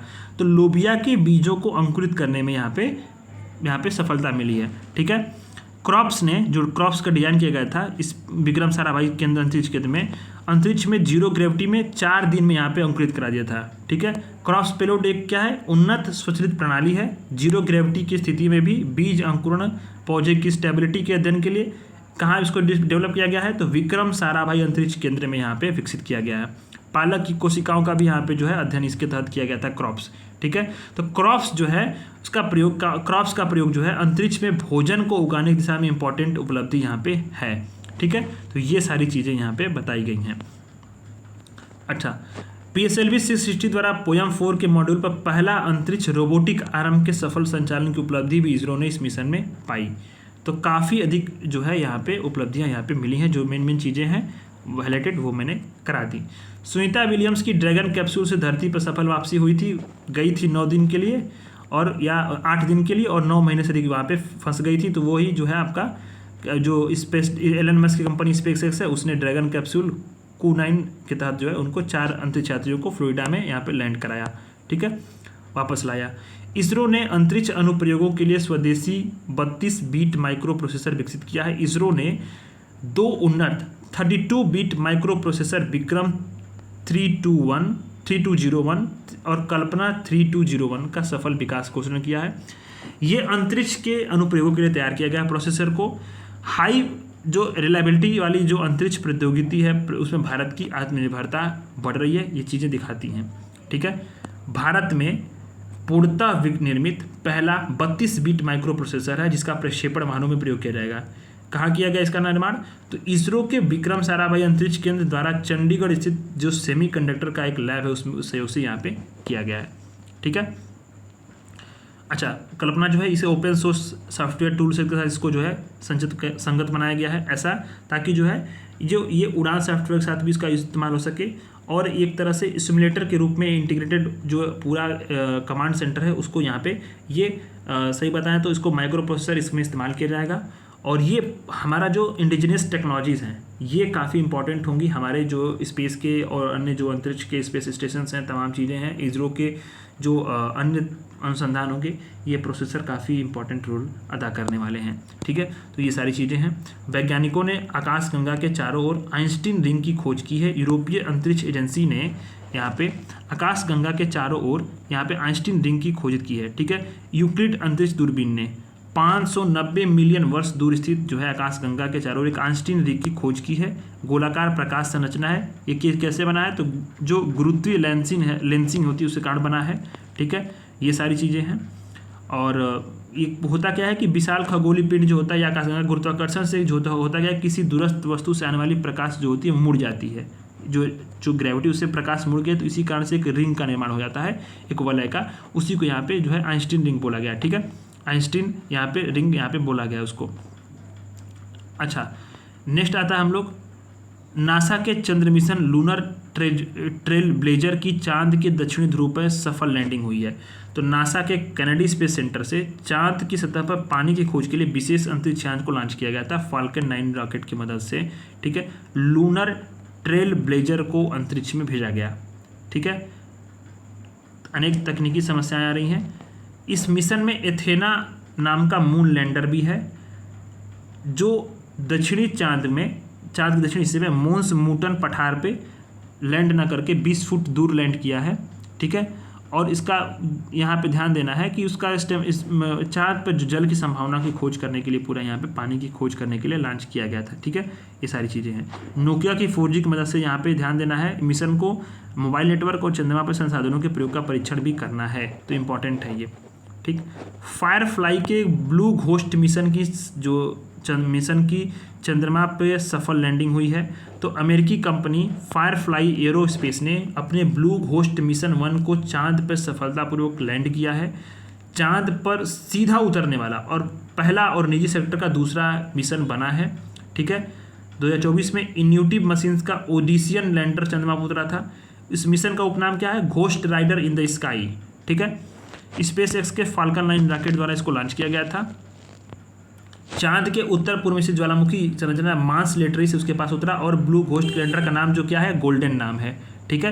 तो इसका यह ध्यान देना है कि नासा द्वारा उद्योग के साथ सहयोग का एक हिस्सा है, लागत को कम करना, आर्टेमिस कार्यक्रम को समर्थन देना इंपॉर्टेंट है। पहली व्यावसायिक फायरफ्लाई जो है इतिहास की पहली व्यावसायिक कंपनी बन गई है जो पूरी तरह से सफल लैंडिंग की है, तो इंपॉर्टेंट है फायरफ्लाई। इसका ब्लू घोस्ट जो है वो ध्यान देना है, ब्लू जो आपका पूरा इंपॉर्टेंट है, ghost rider in the sky इसका मिशन का उपनाम है, ठीक है।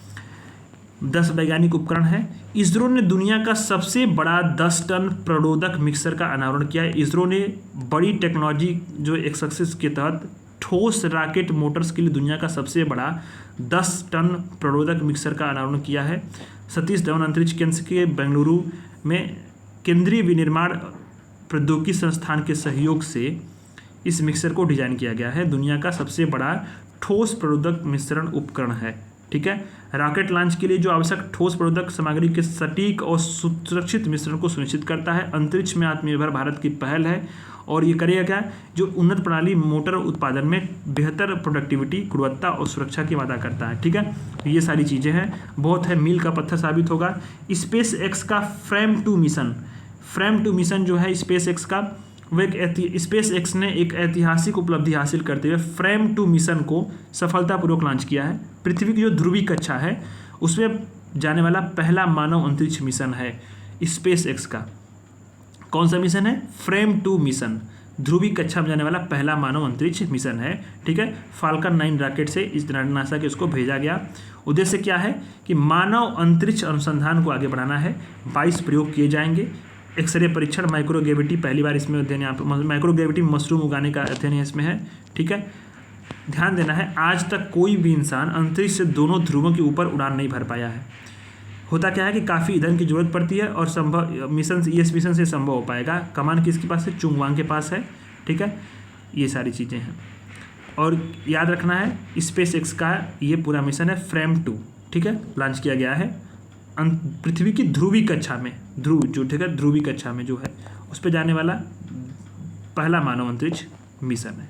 ठीक है, अब आते हैं हम लोग रक्षा प्रतिरक्षा के बातें। यहाँ पे खबरें जो हैं बहुत इंपॉर्टेंट हैं, जो कुछ चीज़ें हैं। फास्ट पेट्रोल वेसल अदम्य जो है वो भारतीय तटरक्षक बल में शामिल हुआ है, कोस्ट गार्ड में। ठीक है, गोवा शिपयार्ड लिमिटेड में 8 FPV परियोजना के तहत निर्मित है फास्ट पेट्रोल वेसल अदम्य। उसका नाम क्या है? अदम्य। गोवा में भारतीय तटरक्षक बलों में शामिल कर लिया गया है। ठीक है, स्वदेशी रूप से विकसित है पूरा और इसका डिजाइन कौन किया? GSL ने किया है। INS तमाल भारतीय नौसेना में शामिल हुई है। INS तमाल को 1 जुलाई 2025 को रूस के कालिनग्राद में कमीशन किया गया है। एक अत्याधुनिक स्टील्थ मल्टी रोल फ्रिगेट है। भारतीय नौसेना में शामिल होने वाला अंतिम विदेशी निर्मित युद्धपोत है। कोई भी इसके बाद युद्धपोत नहीं खरीदा जाएगा। ये बहुत इंपॉर्टेंट है आत्मनिर्भर भारत और मेक इन इंडिया के पहल के तहत। तो INS तमाल रूस के यानतार शिपयार्ड में निर्मित किया गया है। ठीक है, ये इंपॉर्टेंट है। इसमें 33% स्वदेशी उपकरण भी लगे हुए हैं। तो सारी चीज़ें हैं। ये स्टील्थ डिज़ाइन जो है ब्रह्मोस जैसी लंबी दूरी के क्रूज मिसाइल से भी यहाँ पे जो उसको लैस किया गया है। INSV कॉर्डिन जो है वो नौसेना में शामिल हुई है। तो प्राचीन सीलेपोत INSV कॉर्डिन को शामिल किया गया है। इसको बनाने में ध्यान देना इंपॉर्टेंट क्या है, कॉर्डिल इसलिए इंपॉर्टेंट है, बहुत थोड़ा सा रोचक भी है कि नारियल के रेशों वाली रस्सी और लकड़ी का प्रयोग किया गया है। जहाज है बिना कील के पारंपरिक सिलाई तकनीक से निर्मित, चौकोर पाल और स्टीयरिंग ओर्स लगे हुए हैं। अजंता की गुफाओं की पेंटिंग में यहाँ पर जो दर्शाए गए 5वीं शताब्दी के पोत है उसी पर बेस्ड है, आधुनिक पोतों से अलग है। IIT मद्रास के समुद्री इंजीनियरिंग विभाग का सहयोग लिया गया। ठीक है, याद रखना है। मास्टर शिपराइट बाबू शंकर के नेतृत्व में कारीगरों ने हाथ से सिले हुए जोड़ बनाए हैं। ठीक है, कौंडिन्य कौन थे? कौंडिन्य एक महान भारतीय नावक थे, हिंद महासागर को प्राप्त किए थे इन्होंने और दक्षिण पूर्व एशिया की यात्रा की थी। इसी पर INSV कौंडिन्य में नाम रखा गया है। जहाज करेगी क्या? तो समुद्री अन्वेषण, व्यापार, सांस्कृतिक आदान प्रदान की परंपराओं का एक महत्वपूर्ण प्रतीक है। इसका नौसैनिक पोत के रूप में यहाँ पे जो है कारवार कर्नाटक में इसका जो है इसको यहाँ बेस पे स्थित होगा इसका पूरा। ठीक है, पहली समुद्री यात्रा गुजरात से ओमान तक की तैयारी चल रही है। मानव रहित विमान UAV रुद्रास्त्र का सफल परीक्षण हुआ। भारत ने solar defence and aerospace limited द्वारा विकसित, ध्यान देना, solar defence and aerospace limited, DRDO नहीं बनाया है। ठीक है, DRDO दे देगा ऑप्शन में, गलती हो जाएगी।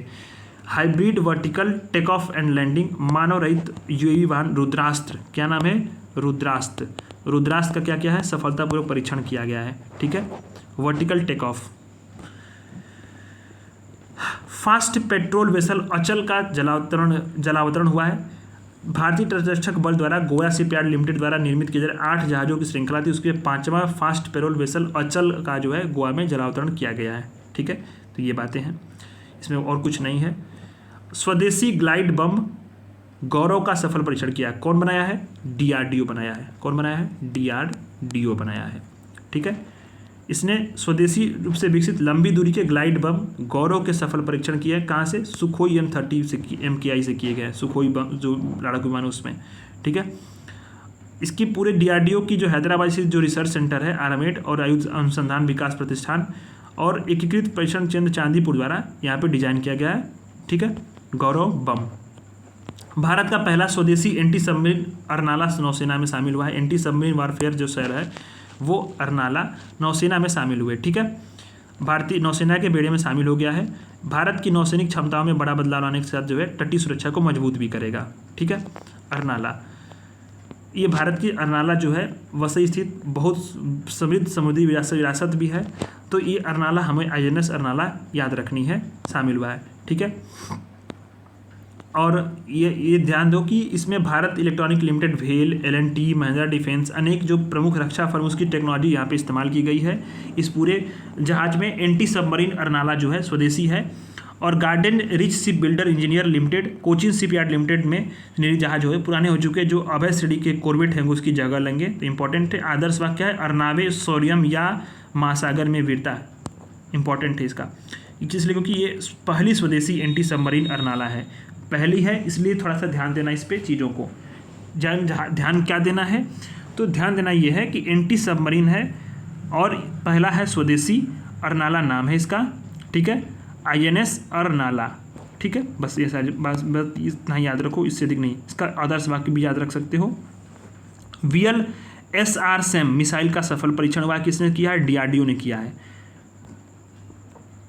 अच्छा, ये जो पूरी मिसाइल है ये उड़ीसा के चांदीपुर स्थित इंटीग्रेटेड जो परीक्षण केंद्र है उसमें स्वदेशी रूप से विकसित vertical launch short range surface to air missile है, सफल सरफेस टू एयर मिसाइल है। ठीक है, तो ये important surface to air missile. इसकी मारक क्षमता कितनी है? तो मारक क्षमता 30 किलोमीटर है और नौसेना के जंगी जहाज में से वर्टिकल लॉन्च में भी लगाया जा सकता है, इसे वर्टिकल लॉन्च भी कहते हैं। ठीक है, भारत DRDO और भारत डायनेमिक लिमिटेड BDL द्वारा इसका निर्माण किया गया है, दोनों ने मिलकर किया है। स्वदेशी युद्धपोत सूरत व नीलगिरी तथा पनडुब्बी वागसीर नौसेना में शामिल हुई है। तो 15 जनवरी को मोदी जी ने मुंबई स्थित नौसेना डॉकयार्ड में स्वदेशी तकनीक निर्मित आधुनिक पोत कौन है? सूरत और नीलगिरी और पनडुब्बी वागसीर को एक नौसेना में वहाँ पे शामिल किया था। वारशिप डिजाइन ब्यूरो द्वारा डिजाइन किया गया। मझगांव डाक शिप बिल्डर द्वारा निर्मित दोनों युद्धपोत तथा जो वागसीर पनडुब्बी है, प्रधानमंत्री ने थल सेना दिवस पर नौसेना को इसको समर्पित किया। ठीक है, तीनों जो है बैटल शिप में नीलगिरी, INS नीलगिरी एक फ्रिगेट है। ठीक है, INS सूरत जो है वो एक क्या है? डिस्ट्रॉयर है। ध्यान दो, INS नीलगिरी फ्रिगेट है, INS सूरत डिस्ट्रॉयर है और वागसीर क्या है? P-17-5 जो स्कॉर्पियन श्रेणी की छठी और अंतिम पनडुब्बी है, वो समुद्र युद्ध में वागसीर जो है INS वागसीर ये क्या है? समुद्री युद्ध के लिए जो है दक्ष है और यह इसके लिए बनाया गया है। ठीक है, INS नीलगिरी प्रोजेक्ट 17A के तहत स्टील्थ फ्रिगेट के तहत में से पहला है। INS सूरत 15th B के लिए चौथा और अंतिम जहाज है और वागसीर को आपको बताया कि P-75 स्कॉर्पियन का लास्ट है। ठीक है, पहला अवसर था, ये पहला अवसर था कि एक साथ विध्वंसक, फ्रिगेट और पनडुब्बी को नौसेना में ट्राई कमीशन किया गया। ठीक है, और INS सूरत काफ़ी जो है इसमें मिसाइल कैपेसिटी काफ़ी अधिक है और शक्तिशाली युद्धपोत है। INS वागसीर भी है, काफ़ी अधिक शक्तिशाली पनडुब्बी है, 50 दिन तक पानी में रह सकती है और सारी चीज़ें हैं, टॉर्पीडोज वगैरह से इसमें जो है यहाँ पे इसमें सब कुछ लैस है मिसाइलें। और INS कलवरी, INS खंडेरी करंज, INS वेलावागिर पहले ही नौसेना में शामिल हो चुकी है। पहली स्वदेशी NASM SR मिसाइल का सफल परीक्षण हुआ है स्वदेशी तौर पे, NASM SR मिसाइल। ये देखो सभी फैक्ट्स हैं ना, ये फैक्ट है, इसमें कुछ समझाने की बातें नहीं है, जो कुछ है उसको पढ़ना ही पड़ेगा आपको, इग्नोर करके आप जा नहीं सकते, रिस्क ले नहीं सकते, इसलिए कम से कम 2-3 बार इसको देखना पड़ेगा, आपको विजुलाइज करना ही पड़ेगा। सब कुछ याद नहीं रहेगा, लेकिन ऑप्शन देख के आप एक बार जरूर जब पढ़े रहोगे 2-3 बार विजुलाइज किए रहोगे चीज़ों को, तो वहाँ पे ऑप्शंस में से टिक कर ले जाओगे। ये बात को मेरी आप ध्यान रखना और पेपर में आप आजमा लेना, ज़रूर फ़ायदा होगा, ये आजमाई हुई ट्रिक है। ठीक है, पहली स्वदेशी NASM SR मिसाइल का सफल परीक्षण हुआ उड़ीसा के तट से चांदीपुर में। स्वदेशी कौन सी है ship missile? Naval anti ship missile है। ठीक है, नौसेना के सी किंग हेलीकॉप्टर से दागी गई और लक्ष्य को सटीक प्रहार की। DRDO और भारतीय नौसेना के ज्वाइंट प्रयास में इसको यहाँ पे बनाया गया है। ठीक है, तो ये सारी चीज़ें हैं, इंपॉर्टेंट हैं। ये जो पूरी मिसाइल है ना, स्वदेशी रूप से विकसित मिसाइल है, दुश्मन की युद्धपोतों को निशाना बनाने के लिए यहाँ पे बनाई गई है। ठीक है, अब ये क्या है? इमेजिंग इंफ्रारेड सीकर तकनीक पर आधारित है, लक्ष्य को सटीकता से पहचानती है, रियल टाइम कम्युनिकेशन भी स्टैब्लिश करती है, किसके? पायलट और मिसाइल के बीच में। उत्कर्ष का जलावतरण हुआ है, तो निजी सेक्टर की कंपनी है लार्सन एंड टर्बो, अब नाम सुने होंगे, इसने भारतीय नौसेना के लिए निर्माणाधीन बहुउद्देशीय पोत मल्टीपर्पज वेसल उत्कर्ष का जलावतरण कहाँ पे किया है? एल&टी कट्टुपल्ली चेन्नई में किया है। समुद्री परीक्षण होगा और इसके बाद नौसेना में इसको शामिल किया जाएगा। ठीक है, इसी श्रृंखला का पहला बहुउद्देशीय पोत समर्थक 3 माह पूर्व कर लिया गया था। ये चीज़ें हैं।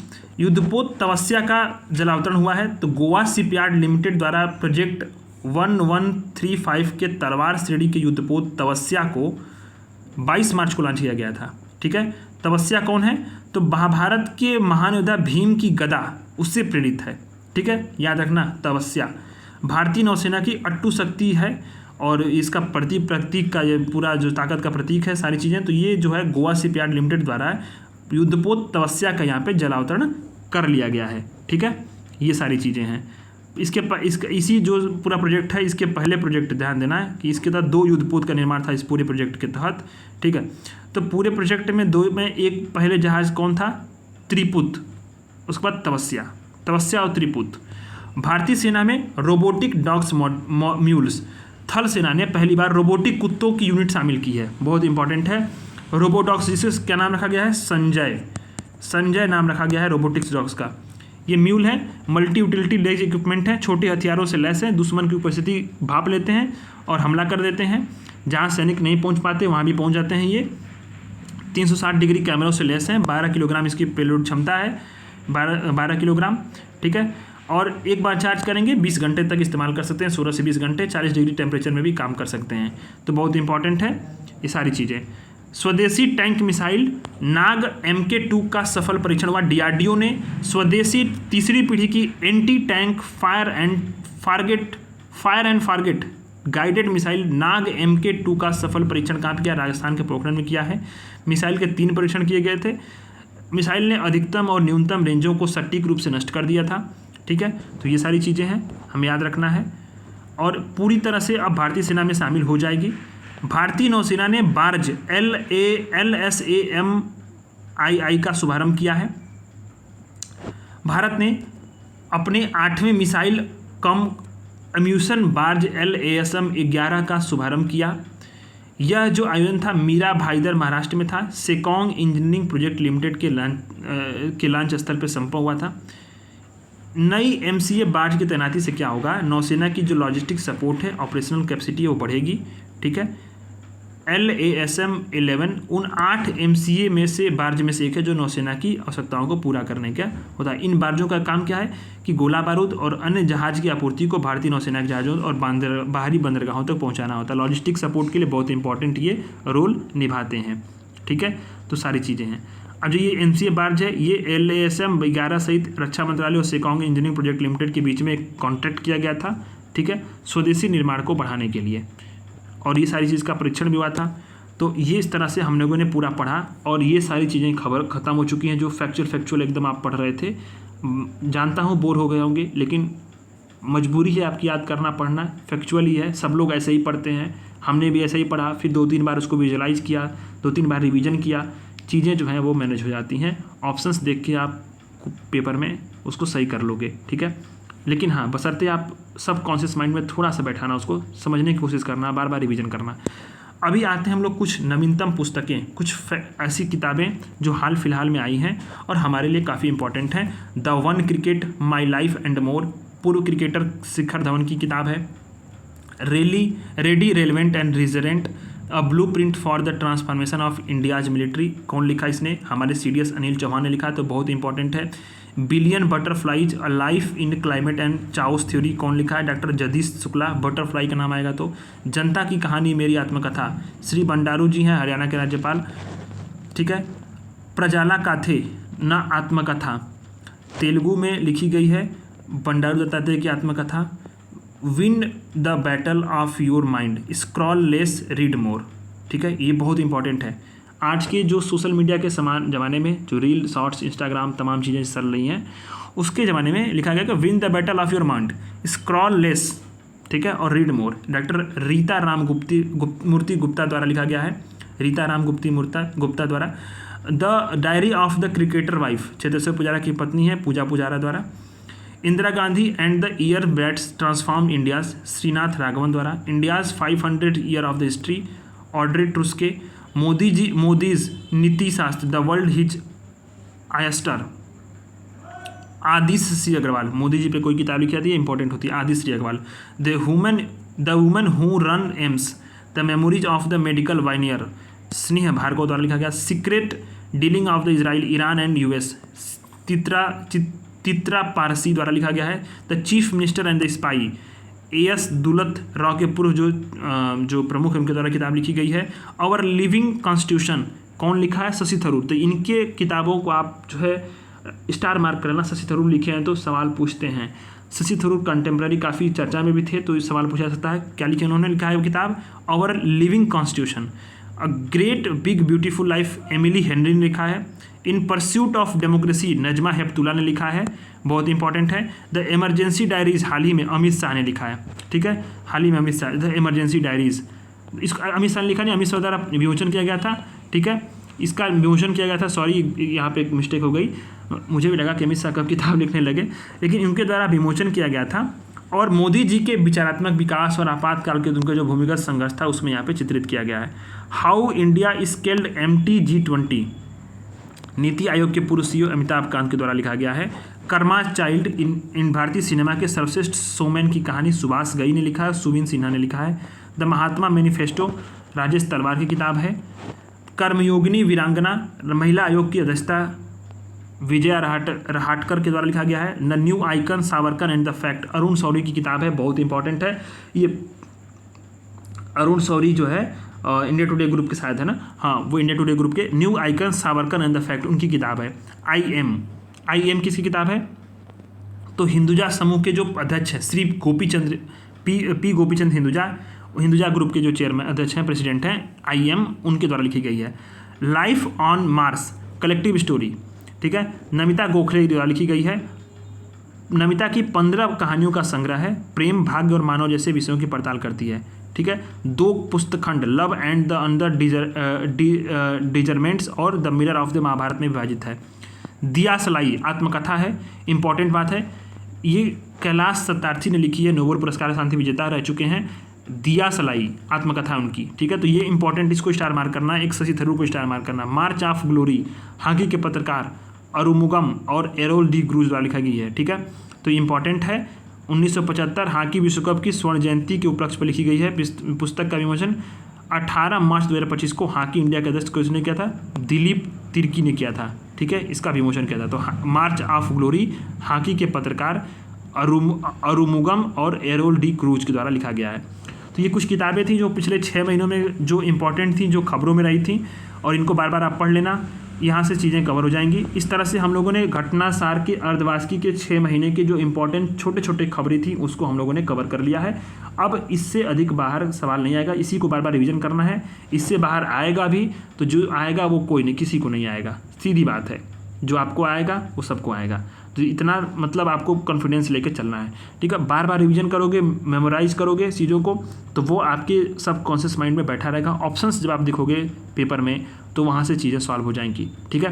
तो नेक्स्ट अब एक बचा हुआ है खेल, जो मैं आपको खेल का पूरा जो PDF है वो बना के उसका सारी चीज़ें और उसका क्लास में कल दे दूँगा। आपकी पूरी घटनासार की मैगजीन ख़त्म हो जाएगी, ठीक है। तो कल आपकी मैगजीन का जो लास्ट सेक्शन है खेल वाला, उसको मैं कंप्लीट करा दूंगा। और ये जो आज की क्लास है काफ़ी इंपॉर्टेंट है, इसको आपको देखना है, ठीक है। 2-3 बार देख लोगे या फिर आप 2-3 बार रिवाइज कर लोगे किताब से, आपके वो मेमोराइज हो जाएगा। धन्यवाद।